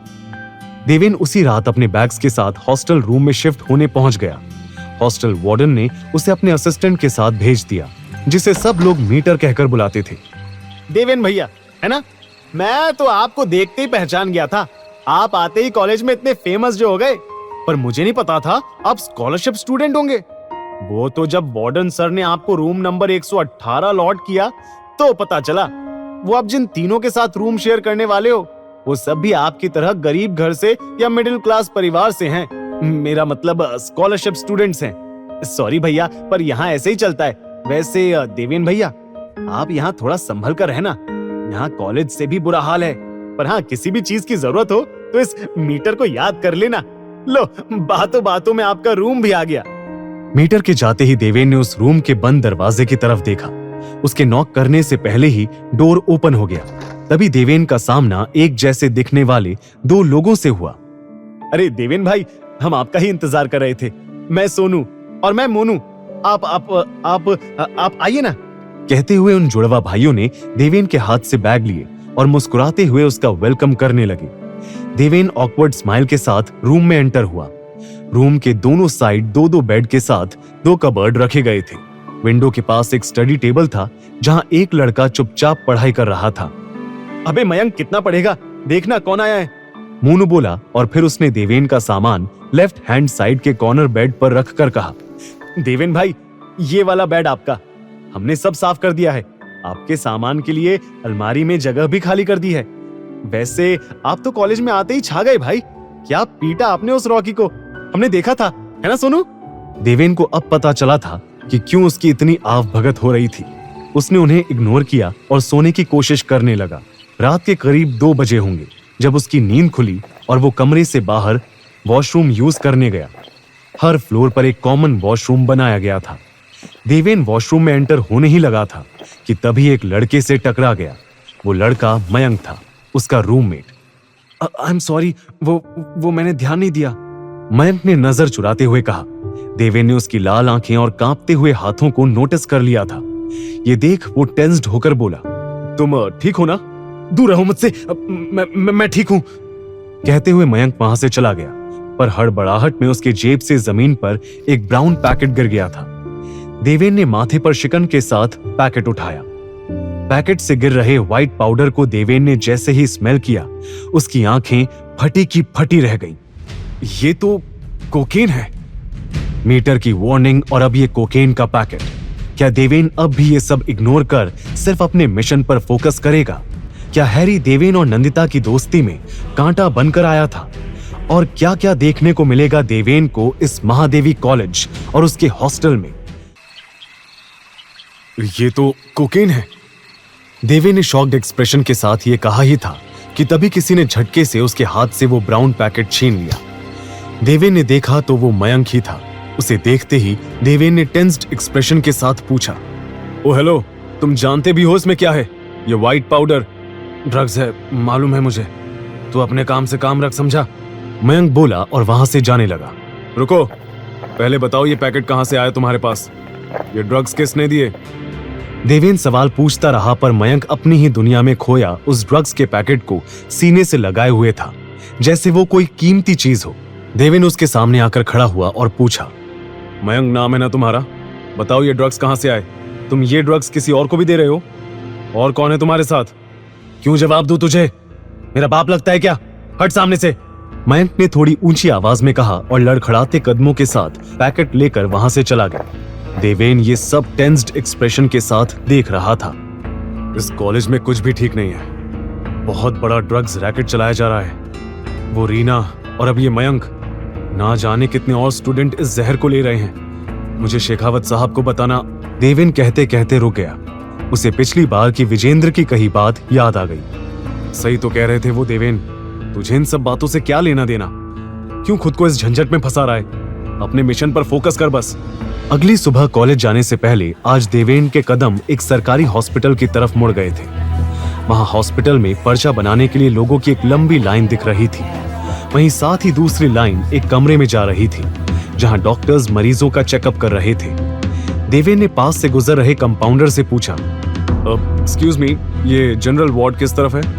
कॉरिडोर से सीधा जाकर बाई तरफ। कंपाउंडर के बताए डायरेक्शन को फॉलो करते हुए देवेन जनरल वार्ड में पहुंच गया। वहां एक वार्ड में 10-12 हॉस्पिटल बेड थे, सभी मरीजों से भरे हुए थे। देवेन ने इधर उधर नजर घुमाई, जैसे किसी को ढूंढ रहा हो, और फिर रूम के सबसे आखिरी बेड पर जाकर उसकी नजर रुक गई। वहां लेटा पेशेंट और उसके साथ बैठा आदमी, दोनों वही थे जिन्होंने उस रात नंदिता को किडनैप किया था। देवेन गुस्से में उनकी तरफ बढ़ने लगा। अब तक उन दोनों की नजर भी देवेन पर पड़ चुकी थी। देवेन के उनके पास पहुंचते ही साइड टूल पर बैठा आदमी देवेन के पैरों में गिर गया। देवेन हॉस्पिटल में कोई तमाशा नहीं चाहता था, इसलिए उसने सीधे पूछा, किसके कहने पर किया किडनैप? साहब वो आदमी बोल ही रहा था कि बेड पर लेटा आदमी उठने की कोशिश करते हुए बोला, ये तू क्या कर रहा है? भाई मार डालेगा हमें। ये सुनते ही देवेन ने उसके हाथ में लगी सिरिंज को दबा दिया और धीमी आवाज में कहा, और अगर नहीं बताया तो मैं ऐसा हाल करूंगा कि खुद मौत की भीख मांगोगे। देवेन का ये रूप देख बेड पर लेटे आदमी ने करहाती आवाज में सब उगल दिया, शरद शाह ब्रदर्स में छोटा भाई, उसी ने हमें नंदिता को किडनैप करने को कहा था। वो प्रोटेस्ट रुकवाना चाहता था, पर उसने ये भी कहा था कि नंदिता को कुछ मत करना, बस एक रात डराकर अगले दिन छोड़ देना। शरद शाह, अपनी इस हरकत का अंजाम तुझे भुगतना पड़ेगा। गुस्से में बड़बड़ाते हुए देवेन ने उसे छोड़ा और आखिरी वार्निंग देकर वहां से चला गया। अगले दिन क्लास ओवर होने के बाद टोनी और देवेन के रूममेट्स के बारे में बात करते हुए बाहर की तरफ जा रहे थे। तभी टोनी ने बताया, तुम्हारे रूममेट्स को मैं जानता हूँ, सोनू और मोनू, वो जुड़वा भाई हमेशा साथ ही रहते हैं, पर मयंक वो अकेला अकेला ही रहता है, किसी से बात करते देखा नहीं कभी उसे। अचानक से देवेन की नजर एक लड़की पर पड़ी जो दौड़ते हुए छत की तरफ चली गई थी। वो प्रिया थी ना? कहाँ? अरे कोई नहीं है ब्रो, कॉलेज की लास्ट बेल बजी नहीं कि सब भाग जाते हैं, तुझे वहम। अरे देवेन कहाँ जा रहा है भाई? टोनी बुलाता रहा, पर देवेन उसे अनसुना कर वहां से छत की तरफ भाग गया। टोनी ने भी कंफ्यूज्ड एक्सप्रेशन के साथ उसका पीछा किया। जैसे ही देवेन ने छत का दरवाजा खोला, उसकी आंखें फटी की फटी रह गईं। वहां प्रिया छत की रेलिंग पर खड़ी होकर कूदने की तैयारी में थी। प्रिया! देवेन चिल्लाते हुए आगे बढ़ा। उसके पीछे टोनी भी वहां आ गया था। उन दोनों को देखते ही प्रिया हड़बड़ा गई। देवेन, टोनी, तुम देखो देखो, मेरे पास मत आना, जाओ यहां से, मुझे अकेला छोड़ दो। पागल हो क्या? ये क्या कर रही हो? उतरो वहां से। देवेन गुस्से में बोला, पर प्रिया तो जैसे मरने का इरादा कर चुकी थी। देवेन धीरे धीरे कदम बढ़ाते हुए प्रिया का ध्यान भटकाने की कोशिश करने लगा। उस प्रोटेस्ट वाली शाम तुम रीना के माँ बाप से मिली थी ना? देखा था ना कैसे रो रहे थे वो अपनी बेटी की मौत पर। तो सोचो तुम्हारे माँ बाप पर क्या बीतेगी। इतनी खुदगर्ज कैसे बन सकती हो तुम प्रिया? अगर अपने पेरेंट्स की जरा भी फिक्र है तो नीचे आ जाओ। कम डाउन प्रिया। प्रिया सोच में दिख रही थी। इसी बात का फायदा उठाते हुए देवेन ने उसका हाथ पकड़ा और उसे नीचे खींच लिया। जहां देवेन और टोनी ने राहत की सांस ली, वहीं प्रिया ने रोना चालू कर दिया था। कुछ सेकंड के बाद देवेन ने इरिटेट होते हुए पूछा, अब ये गंगा जमुना बहाना बंद करो और बताओ ये बेवकूफी क्यों कर रही थी? प्रिया ने कुछ जवाब नहीं दिया, बस अपने मोबाइल पर एक वीडियो प्ले कर उनकी तरफ बढ़ा दिया। वो वीडियो गर्ल्स वॉशरूम में शूट किया गया था, जब प्रिया वहां मौजूद थी। देवेन और टोनी ने एकदम से मुंह फेर लिया। तभी टोनी ने गुस्से में पूछा, ये वीडियो, ये किसने, कहां से आई ये वीडियो प्रिया? प्रिया ने हाथों में चेहरा छुपाकर रोते हुए बताया, शरद, ये वीडियो शरद ने भेजी है। वो इसके जरिए मुझे ब्लैकमेल कर रहा है। शरद का नाम सुनते ही देवेन फिर भड़क गया था, पर उसने खुद को कंट्रोल किया और सीरियस टोन में पूछा, किस बात के लिए ब्लैकमेल कर रहा है? उसे पैसे चाहिए? प्रिया ने सिसकते हुए ना में गर्दन हिला दी। वो गर्ल्स हॉस्टल में मेरे जरिए ड्रग सप्लाई करवाना चाहता है। मैंने मना किया, पर वो मुझे ये वीडियो वायरल करने की धमकी देने लगा। उसने मेरे मम्मी पापा को ये वीडियो भेजने की धमकी दी। अगर ऐसा हुआ तो वो जीते जी मर जाएंगे। मुझे कुछ समझ नहीं आ रहा, क्या करूं? सब कुछ खत्म होता दिख रहा है, इसलिए मैं यहाँ। प्रिया एकदम से बोलते बोलते रुक गई। उसने अचानक से देवेन की तरफ देखा और उम्मीद भरी नजरों के साथ बोली, देवेन, तुमने रॉकी को हराया ना? वो भी 2 बार। सब स्टूडेंट्स कह रहे थे कि तुम बहुत स्ट्रांग हो, तुम किसी से नहीं डरते। तो प्लीज मेरी मदद कर दो देवेन, प्लीज ये वीडियो। उसकी बात काटते हुए देवेन ने चेहरे पर बिना किसी हाव भाव के जवाब दिया, मैं इसमें क्या कर सकता हूँ? और तुम प्रिंसिपल अस्थाना को कंप्लेन क्यों नहीं करती? रीना ने कोशिश की थी। प्रिया एकदम से चिल्लाई। अपने बहते हुए आंसू को पोंछते हुए उसने फिर कहा, रीना ने कोशिश की थी प्रिंसिपल के पास जाने की, पर उसके वहां पहुंचने से पहले ही उसका मुंह हमेशा के लिए बंद कर दिया गया। वो लोग उसे तब तक ड्रग्स देते गए जब तक वो मर नहीं गई। ऐसी मौत से बेहतर है कि मैं खुद ही अपनी जान दे दूं। तभी देवेन ने सीरियस टोन में पूछा, क्या रीना की मौत के बारे में शरद ने तुम्हें बताया? हाँ, जब मैंने ड्रग सप्लाई करने से मना किया तो उसने मुझे धमकी देते हुए ये सब बताया। प्लीज देवेन, मेरी हेल्प कर दो। मैं उस शरद से अकेले लड़ नहीं पाऊंगी। Please help me. देवेन के कानों में विजेंद्र के शब्द दोहरा रहे थे। उसे खामोश देख टोनी ने भी उसे समझाने की कोशिश की, पर देवेन ने दांत भींचकर उसे जवाब दिया, क्या मैंने सभी की मदद करने का ठेका ले रखा है टोनी? मैं लोगों को मदद करने की कोई संस्था नहीं चला रहा। आई एम सॉरी, बट मैं कोई मदद नहीं कर सकता। ये कहकर वो मुड़कर वहां से जाने लगा, पर तभी उसने प्रिया को कहते सुना, प्लीज देवेन भैया, प्लीज बस एक बार मदद कर दीजिए। मेरी तरह ना जाने कितनी लड़कियों को वो ब्लैकमेल करके ड्रग्स के काम में लगाने के लिए फोर्स कर रहा होगा। हम सबको रीना बनने से बचा लीजिए भैया। मैं आपके सामने हाथ जोड़ती हूँ, प्लीज भैया मेरी मदद कर दीजिए, प्लीज मत जाइए। उसके आंसू, उसका ये गिड़गिड़ाना देवेन को अपने अतीत की याद दिलाने लगा था। उसके कानों में प्लीज मदद करो जैसे शब्द गूंजने लगे थे। ये वही अतीत की यादें थीं जब उसके बचपन में गुंडों के परेशान करने पर उसकी मां मीरा आसपास भीड़ जमाए लोगों से मदद की गुहार लगाती थी, पर कोई मदद के लिए आगे नहीं आता था। सब खड़े होकर बस तमाशा देखते रहते थे। प्रिया का यूं रोना उसे अपनी बेबस मां की याद दिलाने लगा था। उसे पता ही नहीं चला कब उसकी आंखें भी नम हो गई थी। अचानक ही वो अपने ख्यालों से बाहर आया और अपनी मुट्ठी भींचते हुए वापस मुड़ा।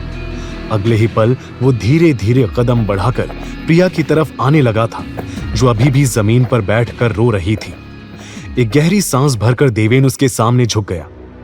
प्रिया ने रोते हुए अपने हाथ जोड़े और एक बार फिर उससे विनती करने लगी, प्लीज भैया मदद कर दीजिए, वरना मेरे पास मरने के अलावा और कोई ऑप्शन नहीं बचेगा। देवेन ने उसके बहते हुए आंसुओं को पोंछा और बड़ी नर्म आवाज से कहा, अभी अभी तो एक बहन मिली है, ऐसे कैसे उसे मरने दूंगा भला। अब भाई मान ही लिया है तो अपनी प्रॉब्लम इस भाई पर छोड़ दो। आई प्रॉमिस तुम्हारे साथ उन सभी लड़कियों को उस शरद नाम के राक्षस से बचाकर रहेगा तुम्हारा ये देवेन भैया, पर तुम्हें भी वादा करना पड़ेगा। प्रिया ने सवालिया नजरों से उसे देखा तो देवेन ने बात को पूरा करते हुए कहा, आगे से खुद को मारने जैसी बेवकूफी कभी नहीं करोगी। प्रिया नम आंखों के साथ मुस्कुराई और झट से हाँ में सर हिला दिया। पास खड़ा टोनी भी ये सब देखकर इमोशनल हो गया था। उसने आगे जाकर कहा, जानता हूं शरद से पंगा लेना आसान नहीं होगा, पर देवेन ब्रो मैं भी इसमें तेरा साथ दूंगा, तू बस बता प्लान क्या है। देवेन ने गहरी सांस भरी और प्रिया से पूछा, तुम ये वीडियो देखकर बता सकती हो ये एग्जैक्टली कहां शूट हुई होगी? क्या ये कॉलेज का गर्ल्स वॉशरूम है? प्रिया ने अपने आंसू पोंछते हुए जवाब दिया, मैंने ध्यान नहीं दिया, वो वीडियो देखकर मैं सब भूल गई, मैं देखती हूँ। उसने तुरंत अपने मोबाइल पर वीडियो प्ले करके देखा और कुछ सेकंड के बाद तुरंत बोली, भैया ये वीडियो में ये हमारे गर्ल्स हॉस्टल का कॉमन वॉशरूम है। ये सुनते ही देवेन के दिमाग में सबसे पहला ख्याल आया, तो क्या नंदिता की वीडियो भी? इस बारे में सोचने भर से भी उसकी आंखें गुस्से से लाल हो गई थी, पर तभी टोनी ने पूछा, ओ गॉड, मतलब नैंडी भी इसका शिकार हो सकती है? प्रिया ने तुरंत जवाब दिया, नहीं, हॉस्टल में ऐसे रूम्स भी हैं जिसमें बाथरूम अटैच्ड होते हैं, पर उनकी फीस बहुत ज्यादा होती है। नंदिता उन्हीं में से एक रूम में रहती है। ज्यादातर स्कॉलरशिप पर पढ़ने वाली या मुझ जैसे गरीब घर से आई लड़कियां ही ये कॉमन वॉशरूम यूज करती हैं। देवेन और टोनी ने बात को समझा। देवेन को कुछ सोचते देख टोनी ने पूछा, तो अब प्लान क्या है ब्रो? प्लान तो इस प्रॉब्लम को जड़ से खत्म करने का है, पर सोच रहा हूं लगे हाथ शरद शाह के श्राद्ध की तैयारी भी शुरू कर दूं। आखिर देवेन के दिमाग में चल क्या रहा था? क्या करने वाला था वो प्रिया को इस मुसीबत से निकालने के लिए? ब्रो एक बार फिर सोच ले, पकड़े गए ना तो सैंडल से पिटना पड़ेगा, कोई और तरीका नहीं है क्या? ये कहते हुए टोनी का माथा पसीने से भीगा हुआ था। देवेन के प्लान के अकॉर्डिंग वो लोग उसी रात गर्ल्स हॉस्टल के बाहर खड़े थे। एक यही तरीका है टोनी, और तू चिंता मत कर, हम दोनों में से कोई नहीं पिटेगा। देवेन मोबाइल की तरफ देखते हुए बोला, पर टोनी की घबराहट कम नहीं हुई। तुझे पता नहीं है इस गर्ल्स हॉस्टल की वार्डन लेडी हिटलर है। लड़कियों से पहले अगर हम उसके हाथ लग गए ना तो अगले दिन अखबार के फ्रंट पेज पर हमारी फोटो होगी और हेडलाइन होगी, 2 बदमाश गर्ल्स हॉस्टल की वार्डन के हाथ मारे गए। देवेन उसकी बात सुन हल्का सा हंसा। वो बार बार मोबाइल पर टाइम चेक किए जा रहा था। एक गहरी सांस भरकर उसने फिर कहा, ऐसा कुछ नहीं होगा टोनी। देख, प्रिया ने बताया था ना कि ठीक 10 बजे वार्डन राउंड पर निकलती है, तब कैमरे पर किसी की नजर नहीं होती। यही परफेक्ट टाइम होगा हॉस्टल में एंट्री लेने का। जैसे ही वार्डन अपने ऑफिस से निकलेगी, प्रिया मुझे मिस्ड कॉल कर देगी और मैं हॉस्टल में एंट्री ले लूंगा। इतना सुनते ही टोनी ने तुरंत पूछा, तू अकेला जाएगा और मैं? देवेन ने हॉस्टल गेट की तरफ इशारा करके जवाब दिया, इस गार्ड का ध्यान किसी को तो भटकाना होगा ना, और ये काम मैं तुझ पर छोड़ता हूं। टोनी बहस करने वाला था, पर तभी देवेन के मोबाइल पर प्रिया का मिस्ड कॉल आया। वो तुरंत बोला, ओके, हॉस्टल में जाने का टाइम आ गया। अब ध्यान से सुन, अगर कोई भी गड़बड़ हुई तो तू रेडी रहना। भागने के लिए ना? नहीं, पिटने के लिए। देवेन ने मजाक में डराते हुए कहा और टोनी को उस गार्ड के पास भेज दिया। टोनी ने कुछ ही सेकंड्स में उस गार्ड को अपनी बातों में उलझाना शुरू कर दिया था। जैसे ही गार्ड का ध्यान वहां गेट से भटका, देवेन तुरंत गेट क्रॉस करके अंदर चला गया। वो बिना रुके सीधा हॉस्टल के मेन एंट्रेंस की तरफ जाने लगा। प्रिया ने बताया था, एंट्रेंस से लेफ्ट में कॉरिडोर के एंड पर वार्डन का ऑफिस है, वहीं से वो पूरे हॉस्टल के कैमरों पर नजर रखती है। ये कहते हुए देवेन एंट्रेंस से एंटर होकर इधर उधर नजर घुमा रहा था। इस वक्त तक सभी लड़कियां अपने कमरे में जा चुकी थीं। कॉरिडोर एकदम सुनसान पड़ा था। देवेन तेज कदमों के साथ कॉरिडोर के एंड में वार्डन के ऑफिस में घुस गया। उसके पीछे पीछे प्रिया भी वहां पहुंच गई। वो इस प्लान से काफी घबराई हुई दिख रही थी। देवेन भैया, मुझे बहुत डर लग रहा है। अगर कुछ गड़बड़ हो गई तो वार्डन मुझे हॉस्टल से निकाल देगी और वो कॉलेज में भी कंप्लेन कर देगी। मेरा करियर खत्म हो जाएगा। देवेन ने उसके गाल पर हाथ रख उसे समझाया।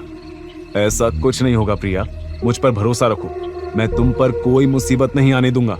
अभी फिलहाल जिस काम के लिए आए हैं वो करते हैं। देखें तो जरा, तुम्हारी लेडी हिटलर इस शरत के साथ मिली हुई है या नहीं। देवेन ये कहते हुए वहां टेबल पर रखे कंप्यूटर के पास गया। इसी कंप्यूटर पर पूरे हॉस्टल में लगे कैमरे की फुटेज दिखाई देती है ना? हाँ भैया, पर मुझे इसका पासवर्ड नहीं पता। उसकी चिंता तुम मत करो। इतना कहकर देवेन मुस्कुराया और उसने तुरंत कीबोर्ड पर अपनी उंगलियों से ऐसा जादू किया कि कुछ ही सेकंड्स में पासवर्ड अनलॉक हो गया। ये सब देख प्रिया की आंखें हैरानी से बड़ी हो गई। आप तो आर्ट स्टूडेंट हो ना भैया, आपने ये सब इतनी आसानी से कैसे किया? ये सब सवालों का जवाब बाद में दूंगा, पहले जरा देखे तो सही तुम्हारी वार्डन शरद के इस घटिया चाल के हिस्सेदार है या सिर्फ एक मोहरा है। देवेन ने कहा और फिर कंप्यूटर पर सभी कैमरों की फुटेजेस चेक करने लगा। इसमें उस गर्ल्स वॉशरूम के कैमरे की कोई फुटेज नहीं दिख रही है, सब कॉरिडोर्स की हैं। मेन और बैक एंट्रेंस की फुटेज भी दिख रही है। तभी प्रिया बोली, भैया मैंने वॉशरूम में जाकर चेक भी किया था, पर मुझे वहां कोई कैमरा नहीं दिखा। पता नहीं उस शरद ने वो कैमरा कहां फिट किया है। अब क्या करेंगे भैया, कैसे पता लगाएंगे? देवेन तो जैसे सारी प्रॉब्लम्स के सलूशन के साथ तैयार होकर ही आया था। उसने तुरंत प्रिया से उसका मोबाइल लिया और उसमें अपने मोबाइल से एक ऐप इंस्टॉल करके कहा, प्रिया अब अपना मोबाइल लो और उसी वॉशरूम में वापस जाओ। इस मोबाइल को हर कॉर्नर में ले जाकर चेक करना। मैंने जो ऐप डाउनलोड की है उसकी मदद से हमें कैमरा कहां छुपाया गया है उसका पता चल जाएगा। यह ऐप वॉशरूम में लगे डिवाइस के सिग्नल को कैच करेगा और उसका आईपी एड्रेस सीधा मेरे मोबाइल पर आ जाएगा। एक बार आईपी एड्रेस का पता चल जाए फिर कैमरा को डिसेबल करने में आसानी तो होगी ही, साथ ही ये भी ट्रैक हो जाएगा कि शरद कैमरा से शूट हुआ सारा डेटा कहां स्टोर कर रहा है। प्रिया उसके पूरे प्लान को सुनकर कॉन्फिडेंट फील करने लगी थी। उसने तुरंत अपना मोबाइल लिया और वहां से उस वॉशरूम की तरफ चली गई। देवेन मोबाइल हाथ में लेकर कंप्यूटर के सामने बैठा प्रिया के कैमरा ट्रेस करने का इंतजार कर रहा था। तभी उसे टोनी का कॉल आया।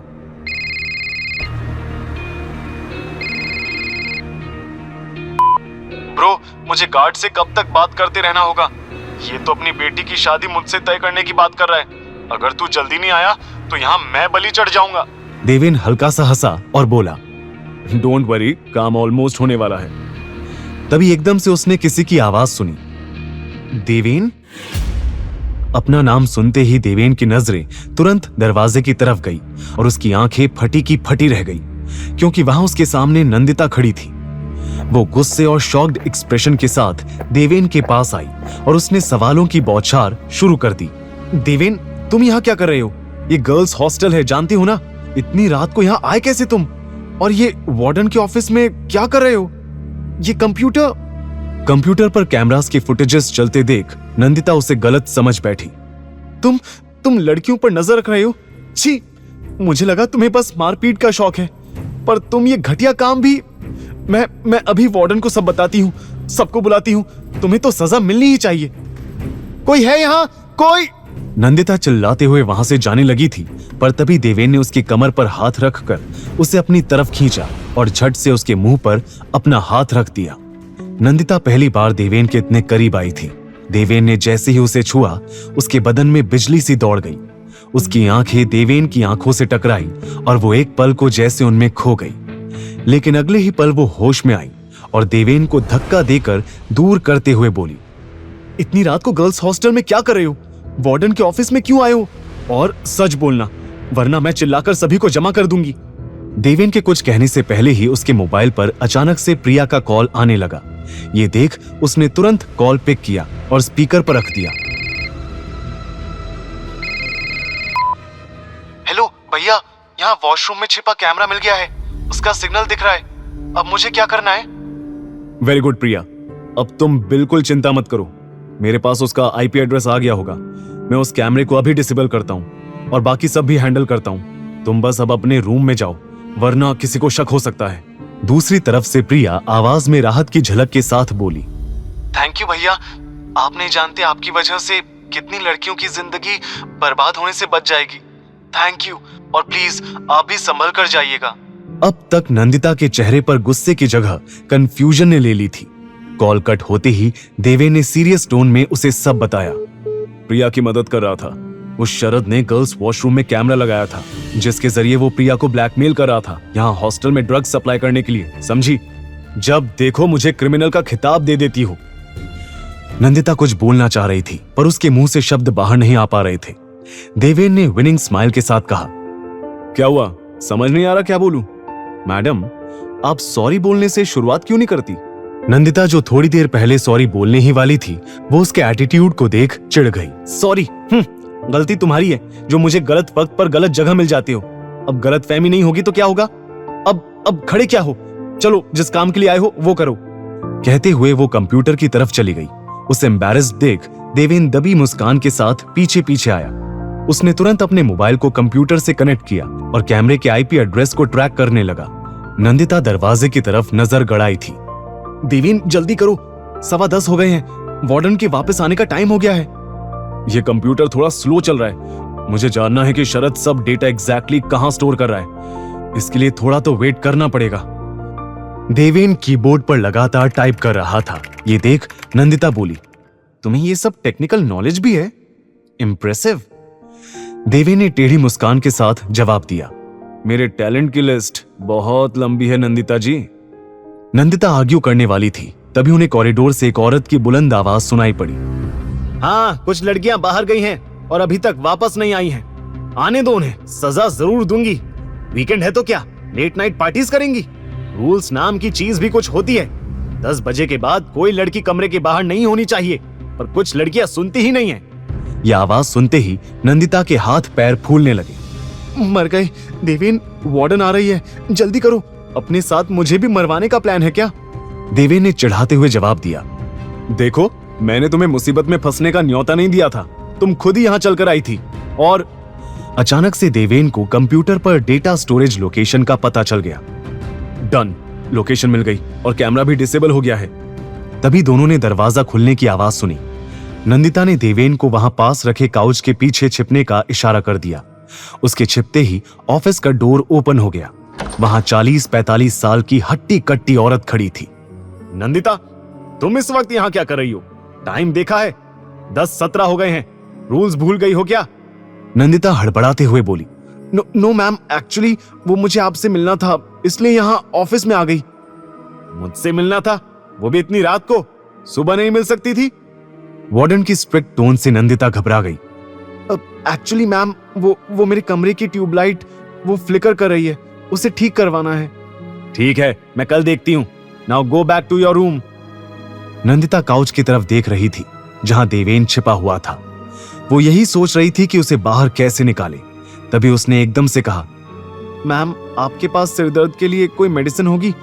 वो मेरे पास खत्म हो गई है और बाकी लड़कियों को इस वक्त परेशान करना सही नहीं होगा। वार्डन ने गहरी सांस भरी और वहां टेबल के पीछे रखे कैबिनेट की तरफ मुड़ गई। मौका देख नंदिता ने तुरंत देवेन को इशारा किया और वो ऑफिस से बाहर आ गया। नंदिता ने राहत की सांस भरी और फिर झूठी मुस्कुराहट के साथ वार्डन से मेडिसिन ली और वहां से चली गई। बाहर आते ही उसे देवेन कुछ ही दूरी पर खड़ा मिला। देवेन, तुम अभी तक गई नहीं? तुम्हारे लिए इतना झूठ बोला और तुम जाओ यहां से। ओ हेलो, मुझे भी कोई शौक नहीं है यहाँ रुकने का। भगवान ने आंखें दी हैं तो उनका इस्तेमाल करो और आसपास नजर घुमाओ। वो देखो, ये मेन रास्ता है बाहर जाने का और यहाँ पर कैमरा लगा है। उधर वार्डन कंप्यूटर के सामने जमकर फुटेज देख रही होगी। बाहर निकलने का कोई और तरीका सोचना होगा। देवेन और नंदिता दोनों परेशान एक्सप्रेशन के साथ इस मुसीबत का हल सोच रहे थे, पर तभी उन्हें मेन एंट्रेंस से कुछ लड़कियों की आवाज सुनाई दी। यार, 10 बजे का कर्फ्यू था, लेट हो गया है। वो हिटलर तो आज जान ही ले लेगी। देवेन और नंदिता लड़कियों के आने से घबरा रहे थे और तभी उन्हें पीछे से वार्डन के ऑफिस से बाहर आने की आवाज भी आने लगी, जिसे सुनते ही दोनों की आंखें शौक से बड़ी हो गई। दोनों समझ चुके थे कि वो बुरी तरह फंस गए हैं। अब क्या करेंगे देवेन? सामने से ये लड़कियां और पीछे वो वार्डन, हम पकड़े जाएंगे। कुछ करो। सोचने तो दो मुझे मेरी माँ। देवेन भी काफी परेशान दिख रहा था। तभी सामने से आई उन लड़कियों के सामने आकर किसी ने रास्ता रोक दिया। देवेन और नंदिता ने देखा तो वो और कोई नहीं बल्कि प्रिया ही थी, जिसने उन्हें तुरंत वहां से निकलने का इशारा कर दिया। अचानक से नंदिता को अपने पीछे कदमों की आवाज सुनाई पड़ी। उसने तुरंत देवेन का हाथ पकड़ा और वहां स्टेयर्स से होते हुए उसे सीधा अपने कमरे में ले गई। कमरे का डोर अंदर से लॉक करते ही देवेन और नंदिता ने राहत की सांस ली। कैसा बकवास प्लान बनाया था तुमने। अगर अभी पकड़े जाते तो तुम कुछ सोचकर भी आए थे या बस हीरोगिरी दिखाने निकल पड़े? देवेन ने उसके करीब कदम बढ़ाया और चिढ़कर बोला, ओ हेलो, मेरा प्लान परफेक्ट ही था, तुम्हारी वजह से सब गड़बड़ हो गई। तुम नहीं आती तो तुम्हें समझाने में मेरा टाइम वेस्ट नहीं होता और मैं काम करके आराम से निकल जाता। तुम मान लो गलती आपकी थी नंदिता जी। ये सुन नंदिता का मुंह बंद हो गया था। देवेन ने गहरी सांस भरकर रूम में इधर उधर घूमना शुरू कर दिया, जैसे वहां का मुआयना कर रहा हो। Nice room. हॉस्टल में इतने अच्छे कमरे भी हो सकते हैं। बेड? तुम्हारे साथ कोई और लड़की भी रहती है क्या? वो कहाँ है? देवेन ने कैजुअली पूछा और पास टेबल पर रखी मैगजीन उठाकर सीधा नंदिता के बेड पर आराम से जाकर लेट गया। Are you serious? हमारे सामने इतनी बड़ी मुसीबत इंतजार कर रही है और तुम यहाँ रिलैक्स कर रहे हो। अरे ये सोचो कि तुम यहाँ से कैसे निकलोगे, और अगर कोई। उसी वक्त नंदिता के दरवाजे पर नॉक हुआ। नंदिता जहां शॉक में दिखी, वहीं देवेन अभी भी बेड पर रिलैक्स होकर लेटा रहा। जाओ दरवाजा खोलो, या तुम कहो तो मैं कर दूं? देवेन टेढ़ी मुस्कान के साथ बोला। नंदिता जानती थी वो इस सिचुएशन में भी उसे छेड़ रहा था। उसने एक पल देवेन को घूर कर देखा और घबराते हुए दरवाजे की तरफ गई। उसने थोड़ा सा दरवाजा खोला। वहां सामने अपनी फ्रेंड अर्चिता को देख नंदिता बोली, अर्चिता तुम यहाँ इतनी रात को क्या हुआ? नींद नहीं आ रही थी तो सोचा तेरे पास आ जाऊं। आज तेरी रूममेट रूही भी नहीं है ना। चल साथ में हॉरर मूवी देखते हैं। दरवाजा तो खोल वरना वार्डन आ जाएगी। अर्चिता अंदर आने की कोशिश में थी कि तभी नंदिता चिल्लाई, नहीं। अर्चिता एकदम से हैरान हो गई। तभी नंदिता ने नर्वस स्माइल के साथ फिर कहा, वो मतलब अभी नहीं आ सकती तुम। वो मुझे अकेले पढ़ाई करनी है देर रात तक। तो हम कल मिलते हैं। Okay, good night. ये कहते ही नंदिता ने झट से दरवाजा बंद कर दिया और मुड़कर अपनी बढ़ी हुई धड़कनों को शांत करने लगी।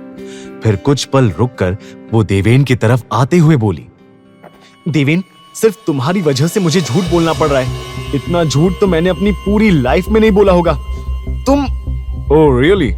तुमने इससे पहले कोई झूठ नहीं कहा मिस नंदिता शेखावत? देवेन ने टेढ़ी मुस्कान के साथ कहा। नंदिता उसके हाथ में अपनी और अपने पापा की फोटो को देख एकदम शॉक्ड हो गई थी। ये फोटो तुम्हारे पास? मैंने ड्रॉर में। तुम मेरे पर्सनल सामान में ताका झांकी कैसे कर सकते हो देवेन? नंदिता ने देवेन के हाथ से फ्रेम छीन लिया। तभी देवेन फिर बोला, वो फोटो तुम्हारे साथ तुम्हारे। हाँ, मेरे डैड हैं। नंदिता ने जवाब दिया और ड्रॉर खोल फ्रेम वापस उसमें रख दिया। कुछ देर के लिए कमरे में खामोशी छा गई थी। देवेन ने उनके बीच आई ऑकवर्ड खामोशी को तोड़ा। कमाल है नंदिता जी, आप तो बड़ी अमीर निकली। इंडिया के मशहूर बिजनेसमैन विजेंद्र शेखावत आपके डैड है। मैं होता तो इस बात का ढिंडोरा हर जगह पीट देता, पर तुम अजीब हो। तुमने अपनी असली पहचान छुपा रखी है।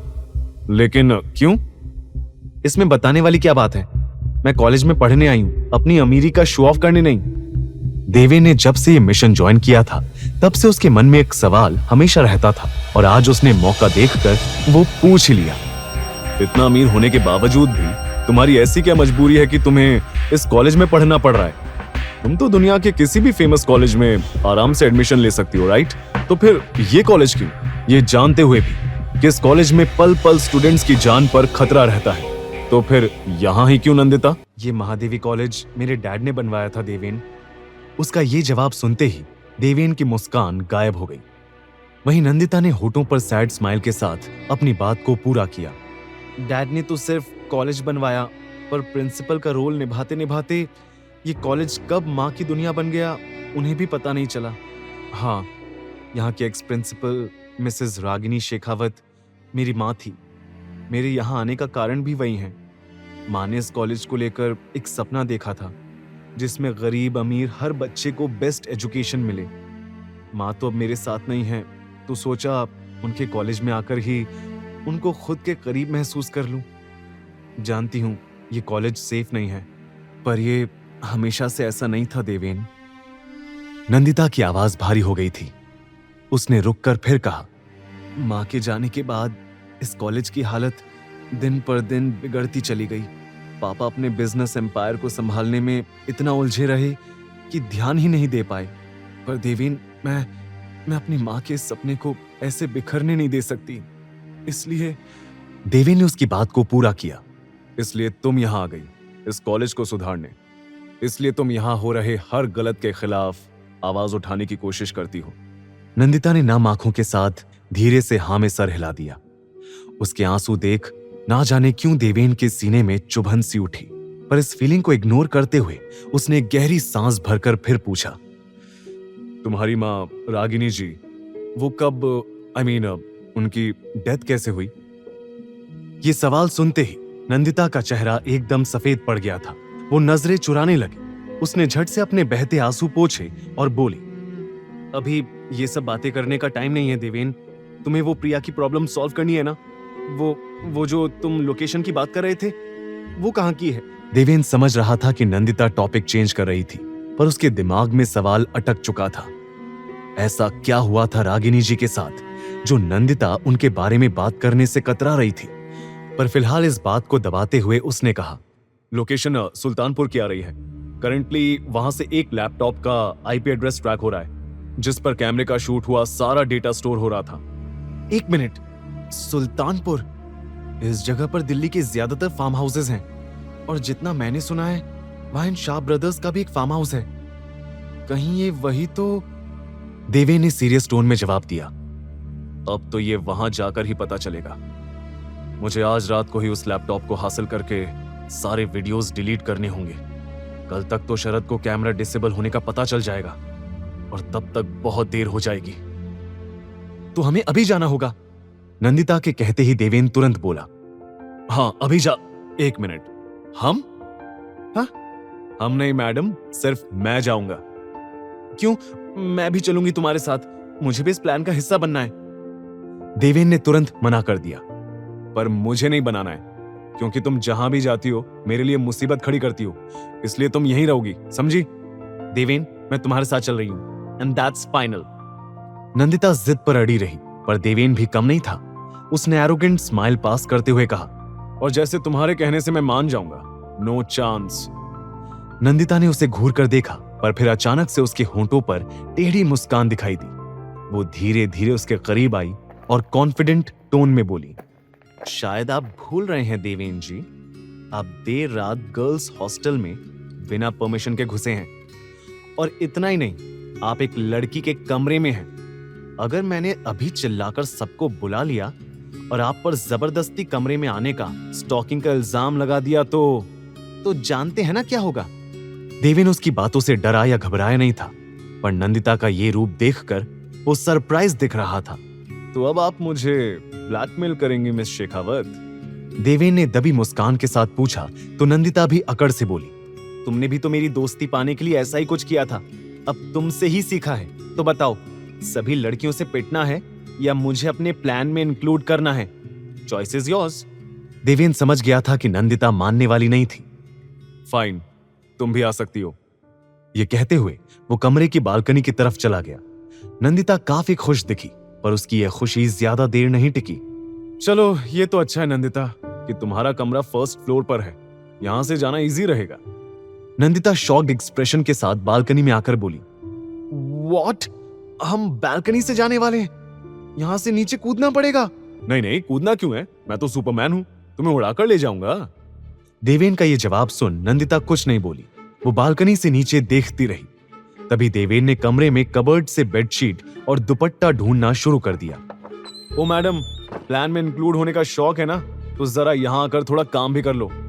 ये कपड़ों की एक रस्सी तैयार करते हैं, यहाँ बालकनी की रेलिंग से बांधकर हम आराम से नीचे पहुंच जाएंगे, ज्यादा ऊंचाई नहीं है। नंदिता ने घबराते हुए देवेन की रस्सी बनाने में मदद की।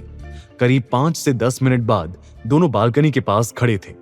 देवेन ने रेलिंग से कपड़ों से बनी उस रस्सी के एक सिरे को बांधा और बाकी को नीचे की तरफ गिरा दिया। पहले मैं जाता हूँ, फिर तुम आ जाना, ओके? देवेन उसके जवाब का इंतजार किए बिना ही रस्सी पकड़कर पलक झपकते ही नीचे पहुंच गया, पर नंदिता नीचे आने से घबराती रही। ये देख देवेन इरिटेट होकर बोला, देखो, अगर इतना ही डर लग रहा है तो मत आओ, मैंने तुम्हें फोर्स नहीं किया है। नहीं, मैं आ रही हूं, कहकर नंदिता ने डरते हुए रस्सी पकड़कर धीरे धीरे नीचे आने की कोशिश शुरू की। वो जमीन से कुछ ही दूरी पर थी कि तभी नंदिता का हाथ छूट गया। वो एकदम से नीचे गिरने लगी, पर देवेन ने तुरंत आगे आकर उसे अपनी बाहों में भर लिया। एक बार फिर वो दोनों एक दूसरे के बेहद करीब आ गए थे। नंदिता डर के मारे आंखें बंद करके देवेन की शर्ट को कसकर पकड़े रही। उसके चेहरे पर मासूम एक्सप्रेशन देख देवेन के होंठों पर मुस्कान नजर आई। नंदिता के होंठों पर नजर पड़ते ही देवेन की धड़कनें बढ़ने लगी थी, पर उसने तुरंत ही अपने इस नए एहसास को इग्नोर करके कहा, अगर थोड़ा और कसकर पकड़ोगी तो शर्ट के 2 टुकड़े हो जाएंगे। मेरी बॉडी ही देखनी है तो पहले बोलती। कमरे में हम अकेले ही थे, ऐसे खुले में। आउच! नंदिता ने उसके सीने पर पंच किया और उससे दूर हो गई। सिचुएशन का ज्यादा फायदा मत उठाओ, समझे? अब चलो, वरना कोई देख लेगा। देवेन और नंदिता धीरे धीरे गेट की तरफ बढ़े। देवेन ने मोबाइल से टोनी को मिस्ड कॉल करके काम खत्म होने का इशारा भेज दिया। कुछ ही सेकंड में हॉस्टल से दूर टोनी देवेन और नंदिता से मिला। नैंडी, तू यहाँ? देवेन, तू तो अंदर अकेला गया था ना, तो नैंडी के साथ बाहर ये क्या हो रहा है? ये सवाल तो मुझे तुमसे पूछना चाहिए पीनट। देवेन से पहले मैं तुम्हारी दोस्त हूँ और तुमने मुझे कुछ नहीं बताया। मुझे अपने इस प्लान के बारे में बताना चाहिए था ना, क्यों नहीं बताया? नंदिता टोनी पर बरस पड़ी, पर देवेन उसे डिफेंड करते हुए बोला, इसे डर था कहीं तुम फिर से न्याय की देवी का रूप ना धारण कर लो। और फिर शरारत भरी मुस्कान के साथ वहां से आगे बढ़ गया। नंदिता बहस करने वाली थी, पर टोनी ने उसे रोका और दोनों चुपचाप उसे फॉलो करने लगे। अब क्या करेंगे गाइस? ये अपने देवेन ब्रो से पूछो पीनट। परफेक्ट प्लान बनाकर आए हैं ना, कुछ सोचा होगा इन्होंने ऐसी सिचुएशन में क्या करना है, राइट देवेन? देवेन, नंदिता और टोनी सुल्तानपुर में बने शाह फार्म हाउस से कुछ मीटर की ही दूरी पर खड़े थे। वहां पहुंचते ही उन तीनों को फार्म हाउस की लाइटिंग और दूर तक सुनाई दे रहे लाउड म्यूजिक से अंदर चल रही पार्टी का पता चल गया था। देवेन ने थोड़ा सोचकर जवाब दिया, करना क्या है? अरे पार्टी हो रही है, ये तो हमारे लिए एडवांटेज है। अंदर जितने भी लोग होंगे उनमें मिक्स होकर सीधा लैपटॉप ढूंढेंगे और फुटेज डिलीट कर देंगे। देवेन ब्रो, जितना तू सोच रहा है ये उतना आसान नहीं होने वाला, वो देख। टोनी के कहते ही देवेन और नंदिता ने फार्म हाउस के एंट्रेंस पर नजर डाली। वहां स्टाइलिश और अतरंगी कपड़े पहने लड़के लड़कियों का एक ग्रुप शोर मचाते हुए जीप से नीचे उतर रहे थे। पर देवेन को इसमें सबसे ज्यादा इंटरेस्टिंग बात कुछ और लगी। नोटिस किया, लड़कियों ने व्हाइट मास्क पहन रखा है और लड़कों ने उसी तरह का ब्लैक। लगता है अंदर चल रही पार्टी मास्क थीम की है। अब हम मास्क कहां से लाएंगे? नंदिता के सवाल पूछते ही देवेन थोड़ा इरिटेट होकर बोला, मैडम, मास्क से भी बड़ी प्रॉब्लम हमारे कपड़े हैं। उन लड़कियों को देखो और खुद को देखो। नंदिता अपने ब्लू नाइट सूट की तरफ देख रही थी। तभी देवेन आगे बोला, ऐसे जाओगी तो वो गार्ड देखते ही उल्टे पैर वापस भेज देगा, और बाय चांस अंदर चले भी गए तो सभी की नजरें तुम पर अटक जाएंगी कि ये अजूबा कहां से आया है। नंदिता ने गुस्से से जवाब दिया, इतना ही खुद को स्मार्ट समझते हो तो निकालो इस प्रॉब्लम का सलूशन, और सलूशन नहीं है तो चुप रहो, समझे? क्या सलूशन निकालेगा इस प्रॉब्लम का देवेन? क्या होगा इस मास्क्ड थीम पार्टी में? क्या देवेन अपने प्लान में कामयाब हो पाएगा या टोनी और नंदिता के साथ आज किसी बहुत बड़ी मुसीबत में फंस जाएगा? बताओ देवेन, कैसे जाएंगे अंदर? देवेन नंदिता को पलटकर जवाब देने वाला था कि तभी टोनी रेफरी की तरह बीच में आ गया। गाइस रिलैक्स यार, जब मिलते हो लड़ने लगते हो, अभी सलूशन ढूंढने पर फोकस करो। देवेन और नंदिता ने एक दूसरे से नजर फेर ली। तभी देवेन की नजर वहां आती एक कार की तरफ गई जिसमें मास्क लगाए एक कपल बैठा था। अब जैसा कहता हूं बिल्कुल वैसा ही करना। टोनी, समझा देना अपनी दोस्त को, कोई गड़बड़ ना करे। ये कहते ही देवेन हाथ दिखाकर कार रुकवाने लगा। Please help help. कार रुकते ही देवेन घबराई आवाज में बोला, देखिए, मेरी गर्लफ्रेंड को जल्द से जल्द हॉस्पिटल लेकर जाना है। आप हमारी मदद कर दीजिए प्लीज। देखिए, उसे बहुत दर्द हो रहा है। फिर पीछे मुड़ उसने नंदिता को इशारा किया।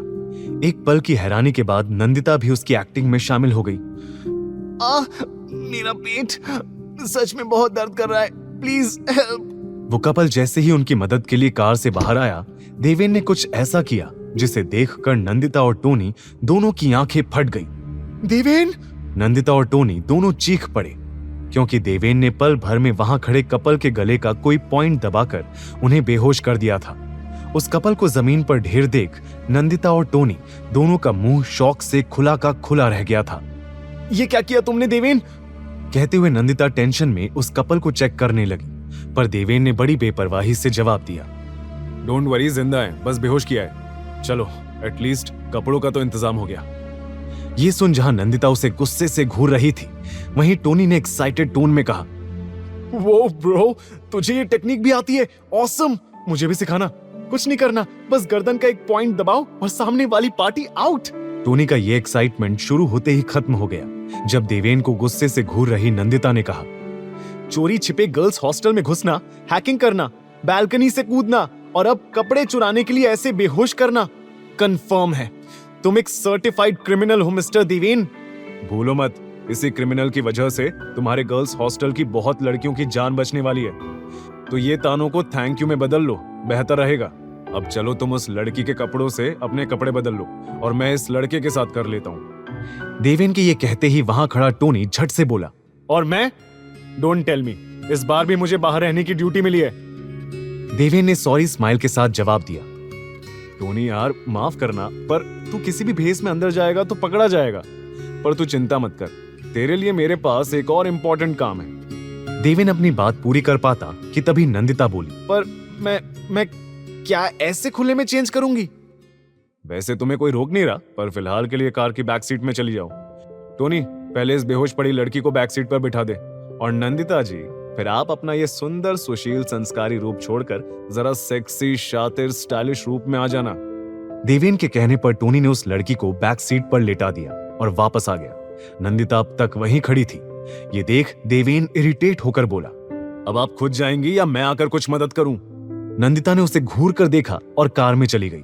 कुछ ही मिनट बाद देवेन रिप्ड जीन्स और ब्लैक लेदर जैकेट में अंदर जाने के लिए रेडी था। नंदिता के आने से पहले वो टोनी को एक इंपॉर्टेंट काम समझा रहा था।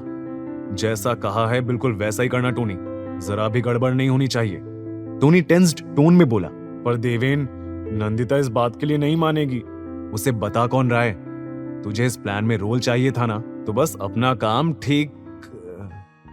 देवेन कहते कहते रुक गया जब कार का दरवाजा खुला और उसमें से व्हाइट कलर की बॉडीकॉन ड्रेस पहने नंदिता बाहर आई। हवा में लहराते हुए बालों के साथ वो कार के पास नर्वस खड़ी थी। देवेन को पता ही नहीं चला कब उसके कदम नंदिता की तरफ बढ़ते चले गए। अब तो किसी की नजर मुझ पर नहीं पड़ेगी ना? Problem solve? नंदिता ने थोड़ा गुस्से में पूछा, पर देवेन ने मुस्कुराकर जवाब दिया, प्रॉब्लम तो बढ़ा दी तुमने, अब तो तुम पर से किसी की नजर हटना भी मुश्किल होगी। जहां देवेन उसकी खूबसूरती में खोया था, वहीं नंदिता उसकी आंखों में। दोनों एक पल के लिए आसपास का सब भूल ही गए थे, पर तभी टोनी ने छेड़ते हुए कहा, ये एक दूसरे को निहारने का कॉन्टेस्ट बाद में कर लेना, अभी मिशन पर फोकस करें। नंदिता ने तुरंत अपनी नजरें फेर ली और अपना ब्लशिंग फेस छुपाते हुए सीधा फार्म हाउस की तरफ कदम बढ़ाने लगी। देवेन भी दबी मुस्कान के साथ तुरंत उसके पीछे आया। ओ राजधानी एक्सप्रेस, रुको, ये मास्क तो पहन लो। नंदिता ने बिना कुछ कहे उसके हाथ से व्हाइट मास्क लेकर पहन लिया। देवेन भी ब्लैक मास्क लगाकर बोला, अब ध्यान से सुनो, अंदर जाकर ऐसे पेश आना कि तुम्हारे लिए पार्टीज में आना बहुत ही कॉमन बात है, ओके?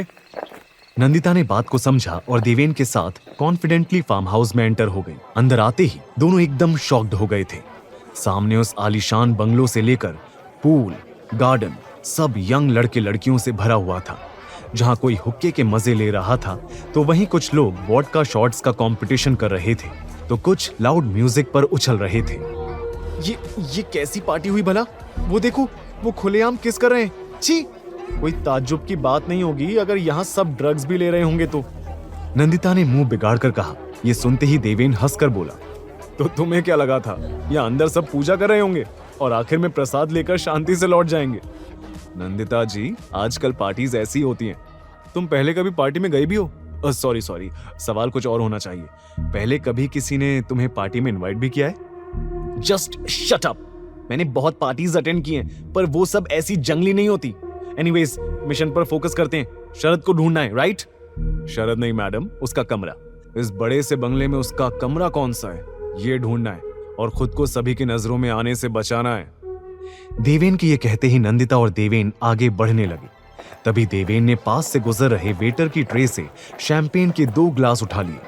उसने जैसे ही नंदिता को पास किया, वो गुस्से में बोली, मैं ड्रिंक नहीं करती और इतने जरूरी मिशन पर तुम्हारा ये सब करना जरूरी है?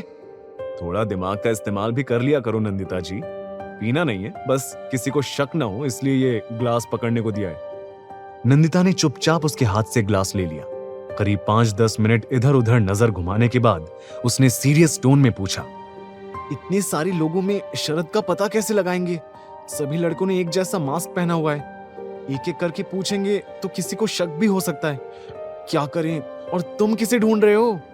किसी ऐसे को जो पार्टी की और इस फार्म हाउस के हर एक कोने की इंफॉर्मेशन रखता हो या रखती हो।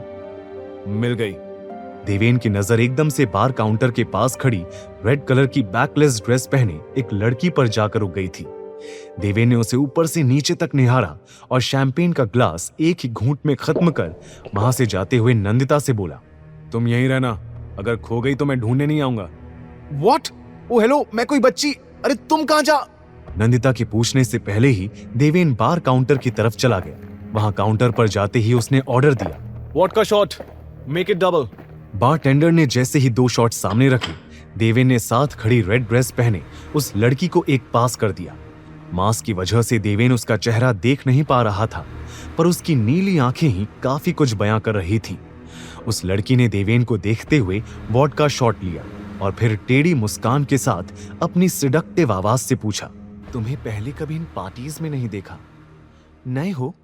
देवेन ने भी कॉन्फिडेंट टोन में जवाब दिया, बिना चेहरे देखे तुम कैसे कह सकती हो सकता है मैं यहीं रहता हूँ, बस आज तक तुम्हें दूर से निहारता रहा हूँ और आज हिम्मत करके तुम्हारे पास आया हूँ। उसकी बात सुनते ही वो लड़की देवेन के करीब आई, उसके सीने पर हाथ रख उसकी आंखों में देखकर बोली, ट्रस्ट मी डार्लिंग, तुम जैसे लड़के माया के रडार से नहीं चूकते।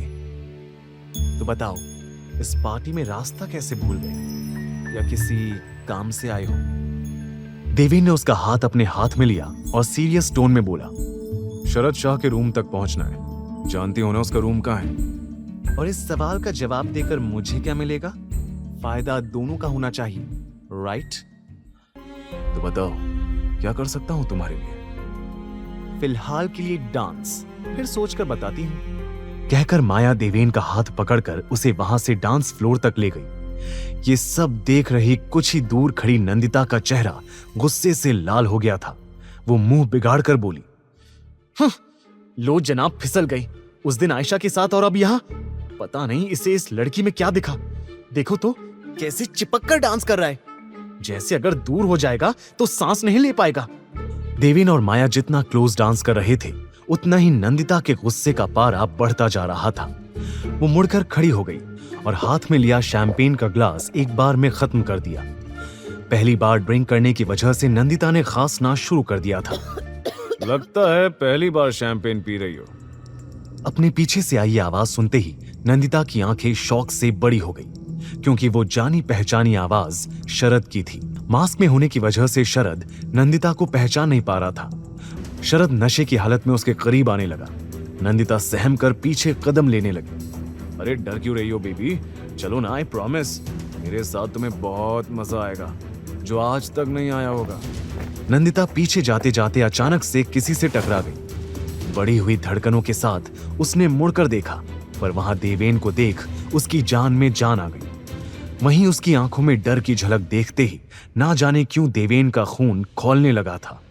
मुट्ठी भींचकर वो शरद को मारने को भी तैयार था, पर नंदिता ने उसका हाथ पकड़ इशारे से मना कर दिया। तभी शरद बोला, तू कौन है बे? खैर तू जो भी है, इस लड़की को मेरे पास भेज। देवेन ने नंदिता का हाथ पकड़कर अपने पीछे किया और कड़क आवाज में बोला, सॉरी बॉस, पर ये सिर्फ मेरी है। ओ तो तेरी बंदी है ये। अरे तो क्या हुआ, तूने सुना नहीं, प्यार बांटने से बढ़ता है। तो देवेन उसे पंच मारने के लिए आगे बढ़ने वाला था, पर तभी माया वहां आ गई। उसने शरद को रोकते हुए कहा, अरे शरद बेबी, तुम यहाँ हो और मैं तुम्हें पूरी पार्टी में ढूंढ रही थी। Come on, let's have a drink ना। Come on baby. माया की रिवीलिंग ड्रेस देखकर शरद सब कुछ भूल गया और माया के साथ चला गया। नंदिता चैन की सांस भर रही थी। तभी देवेन भड़क उठा, समझ नहीं आता, तुम जहां होती हो वहां मुसीबत क्यों खड़ी हो जाती है? अरे अगर शरद करीब आ रहा था तो चिल्ला नहीं सकती थी, भाग नहीं सकती थी। अगर उसने तुम्हें छू भी लिया होता तो अभी उसकी लाश देख रही होती। नंदिता उसकी बात सुन हैरान हो गई। उसे देवेन की अपने लिए इतनी फिक्र का रीजन समझ नहीं आ रहा था, पर इस बारे में ज्यादा ना सोचते हुए उसने पूछा, वो लड़की, वो रेड ड्रेस वाली, उससे कुछ पता चला? हाँ, माया ने बताया कि इस बंगले के सेकंड फ्लोर पर पहला रूम ही शरद का है। शरद वहां अपनी प्राइवेट पार्टी करता है। जब तक माया शरद को बिजी रख रही है तब तक हम वहां जाकर अपना काम पूरा कर सकते हैं। अब चलो। ये कहकर देवेन ने नंदिता का हाथ पकड़ा और दोनों बंगलों के अंदर चले गए। अंदर आते ही हर कपल को नशे में धुत और मेकआउट करता देख नंदिता अनकंफर्टेबल फील करने लगी थी।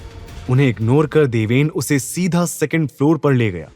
दोनों मौका देखकर शरद के रूम में एंटर हो गए। शरद का लैपटॉप ढूंढो, सब कैमरास की फुटेज उसी में स्टोर होती है।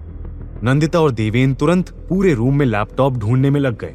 काफी देर तलाश करने के बाद भी उन्हें कुछ नहीं मिला।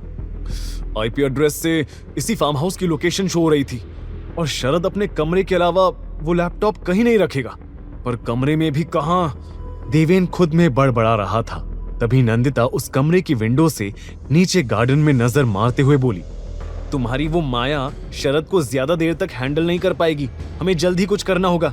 मे भी किसी और रूम में वो लैपटॉप हो। देवेन, लेट्स गो, बाकी रूम्स भी चेक कर लेते हैं, इससे पहले देर हो जाए। जाने से पहले देवेन ने एक आखिरी बार पूरे कमरे में नजर घुमाई और तभी उसकी नजर बुक शेल्फ पर जाकर रुक गई। ये बुक शेल्फ यहाँ? शरद शाह की प्राइवेट पार्टीज में किताबों का क्या काम? जरा देखूं तो शरद जी क्या पढ़ाई कर रहे हैं। ये कहते हुए वो तुरंत बुक शेल्फ में लगी हर एक बुक को चेक करने लगा। अचानक से उसके हाथ में भारी सी बुक लगी। देवेन ने उसे चेक किया पर वो बुक असल में लैपटॉप ही था। नंदिता भी ये देख सरप्राइज्ड हो गई थी। कोई सोच भी सकता है कि बुक जैसा कवर लैपटॉप पर लगाकर उसे यूं बुक्स के बीच छुपाया जा सकता है। कम ऑन देवेन, अब इस पर हैकिंग का जादू करो और वो सब वीडियोस डिलीट। इससे पहले कि नंदिता अपनी बात पूरी कर पाती, फार्म हाउस में पुलिस के सायरन की आवाज गूंजने लगी। पुलिस? देवेन और नंदिता दोनों शॉक्ड हो गए।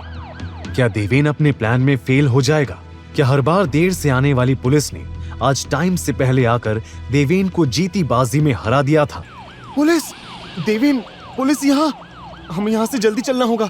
अगर हम अरेस्ट हो गए तो मैं डैड को क्या कहूंगी? और अगर ये बात न्यूज में आ गई तो? पुलिस सायरन की आवाज सुनकर नंदिता के हाथ पैर फूलने लगे थे। नंदिता, पैनिक करने से कुछ नहीं होगा। मैं हूं ना, ऐसा कुछ नहीं होगा। कम ऑन, मेरे साथ चलो। माया ने बताया था यहाँ फार्म हाउस के पीछे से निकलने का एक रास्ता है। देवेन के कहते ही नंदिता ने लैपटॉप की तरफ इशारा किया। और वीडियोस का क्या करेंगे देवेन? लैपटॉप साथ ले चलते हैं। कम ऑन, अभी बात करने का टाइम नहीं है। नंदिता और देवेन ने जैसे ही रूम से बाहर कदम रखा, उनका सामना लोगों की भगदड़ से हुआ। सभी लड़के लड़कियां पुलिस के सायरन की आवाज सुनकर वहां से 9-2-11 हो रहे थे। देवेन ने सभी को दूसरी डायरेक्शन में भागते हुए देखा तो बोला, देखो नंदिता, ये सब फार्म हाउस की बैक साइड से भागने के लिए जा रहे हैं। Let's go. नंदिता ने हाँ में गर्दन हिलाई और वो दोनों भी बाकी सबके साथ फार्म हाउस के बैक साइड पर पहुंच गए। वहां से बाहर आते ही नंदिता ने टोनी को सरप्राइज्ड एक्सप्रेशन के साथ देखा, पर तभी देवेन ने कहा, टोनी, तू नंदिता को अपने साथ वापस ले जा, इसे हॉस्टल तक छोड़ कर आना। और नंदिता, तुम प्रिया को कॉल करके बाहर बुला लेना, वो तुम्हारी अंदर जाने में मदद कर देगी। नंदिता तुरंत बोली, एक मिनट, ये सब क्या हो रहा है? देवेन, तुम कहां जा रहे हो? अंदर पुलिस है, जेल जाने का शौक है क्या? तुम भी हमारे साथ वापस चलो। देवेन और टोनी की नजर मिली। ये देख नंदिता ने शक भरी निगाहों के साथ फिर कहा, तुम दोनों मुझसे कुछ छुपा रहे हो ना? देवेन, तुमसे क्या ही पूछूं? पीनट, तुम बताओ, सच कहना। टोनी ने नजर चुराते हुए बताया, कोई पुलिस नहीं आई है नैंडी, ये पुलिस का सायरन मैंने बजाया था देवेन के कहने पर। व्हाट? नंदिता चिल्लाई और तुरंत देवेन को फेस किया। देवेन, तो वो सायरन, पुलिस, वो सब झूठ था? पर क्यों? और मुझे क्यों नहीं बताया? और ये सब करने की क्या जरूरत थी? सब कुछ आराम से हैंडल हो रहा था। तुम्हें बेवजह प्रॉब्लम्स क्रिएट करने में मजा आता है क्या? अब बोलो, चुप क्यों? क्यों किया ये सब? क्योंकि अब हीरोगिरी दिखाने का वक्त है और सबके सामने हीरोगिरी दिखाना देवेन का स्टाइल नहीं है, तो बस उसी के लिए भीड़ कम करा था। कहकर देवेन ने लैपटॉप नंदिता के हाथ में दिया और वापस फार्म हाउस लौट गया। बार काउंटर के पास माया को खड़ा देख देवेन तुरंत उसके पास पहुंचा और एक ही शब्द बोला, शरद। माया ने बार काउंटर के पीछे नशे में धुत शरद की तरफ इशारा करके कहा, ये रहा तुम्हारा शिकार, और मेरी पेमेंट का क्या? फायदा दोनों का होना चाहिए, राइट? देवेन ने अपने मोबाइल से उसके बैंक में एक अमाउंट ट्रांसफर किया तो माया मुस्कुराते हुए वहां से चली गई। उसके जाते ही पीछे से शरद बड़बड़ाते हुए जमीन से उठने लगा। अबे म्यूजिक क्यों बंद कर दिया? शरद शाह की पार्टी में खामोशी नहीं होती। और मेरा ग्लास खाली क्यों है? और ये सब कहाँ गए? शरद की नजर सामने खड़े मास्क पहने लड़के पर गई और वो ऑर्डर देते हुए बोला, ओए हीरो, चल ग्लास भर और म्यूजिक चला। मुंह क्या देख रहा है? जानता है मैं कौन हूं? मैं तो जानता हूं, पर थोड़ी देर में तू भूलने वाला है। देवेन ने सिगरेट मुंह में रखते हुए जवाब दिया। उसने लाइटर से उसे जलाया ही था कि तभी शरद भड़कते हुए उसकी ओर बढ़ा। अबे मेरे सामने मुंह खोलने की हिम्मत कैसे हुई तेरी? वो लड़खड़ाते कदमों से उसकी तरफ आया ही था कि तभी देवेन ने उसे कॉलर से पकड़ लिया और बिना किसी वार्निंग के उसके चेहरे पर एक जोरदार पंच मार दिया। शरद करहाते हुए जमीन पर गिर गया था। अपनी नाक को छूते ही उसके हाथ खून से भर गए थे। कौन है तू? तुझे जिंदा नहीं। शरद के जमीन से उठने से पहले ही देवेन उसके सामने झुककर बोला, क्या मतलब? और तुझे? उसकी बात पूरी होने से पहले ही देवेन में हाथ में ली जलती हुई सिगरेट से शरद के बाजू को जलाना शुरू कर दिया था। रीना के बाजू पर उन नीडल मार्क्स को याद करते हुए वो शरद की बाजू के हर एक हिस्से पर जलती हुई सिगरेट को दबा रहा था। छोड़ मुझे! कोई है? छोड़ मुझे!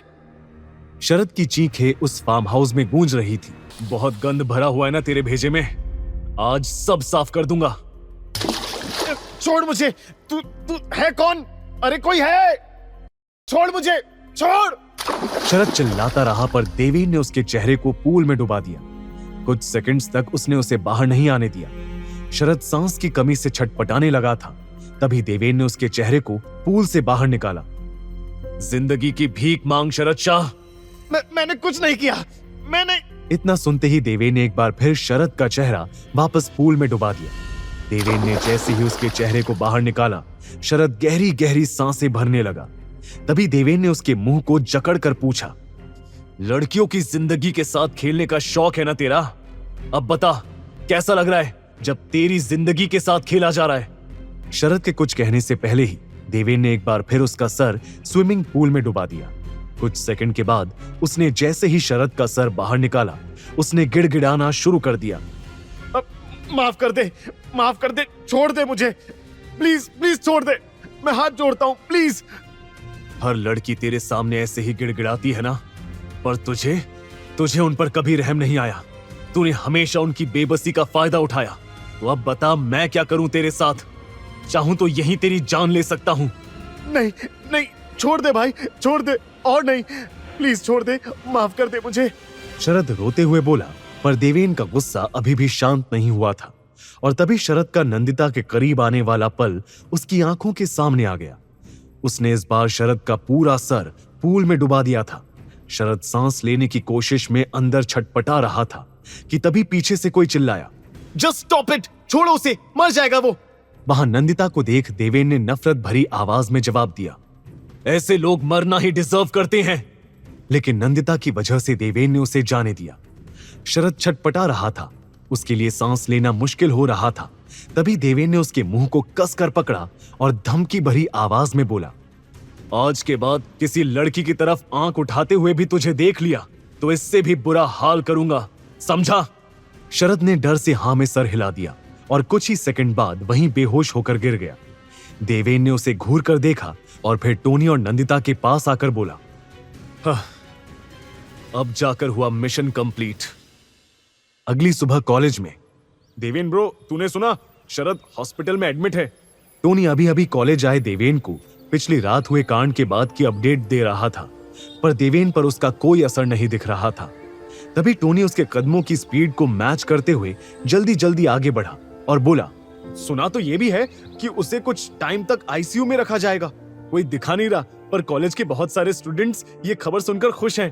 अरे हाँ देवेन, तुमने कल रात उस लैपटॉप से सब वीडियोस डिलीट कर दिए थे ना? देवेन ने इधर उधर नजर घुमाते हुए जवाब दिया। हाँ, वीडियोस तो डिलीट हो गए, पर उस लैपटॉप में कुछ फाइल्स हैं जो पासवर्ड प्रोटेक्टेड हैं। उन्हें खोलना बाकी है। मे बी वहां ऐसी कुछ और वीडियोस हों, उन्हें डिलीट करना भी जरूरी है। फिर अचानक उसने फ्रस्ट्रेट होकर पूछा, ये नंदिता कहाँ है टोनी? वो कॉलेज आई है ना? अरे वो लेक्चर शुरू होने से पहले नैंडी हैरी को पढ़ाई में हेल्प कर रही है। दोनों एक खाली क्लास में बैठे हैं। जल्दी जा, कहीं कुछ गड़बड़ ना हो जाए। मैं क्यों जाऊं जल्दी? हैरी उसका दोस्त है, और फिर वो किसी के साथ भी हो, मुझे कोई फर्क नहीं पड़ता। अच्छा, तुझे फर्क नहीं पड़ता? देवेन पर कोई असर ना होते देख टोनी फिर बोला, ब्रो, फ्रेंड से बॉयफ्रेंड बनने में देर नहीं लगती। समझने की कोशिश कर और कुछ कर। मैं नहीं जानता तेरे दिमाग में ये फितूर किसने डाला, पर मुझे कोई फर्क नहीं पड़ता कि नंदिता किसके साथ है, कौन उसका बॉयफ्रेंड बनेगा।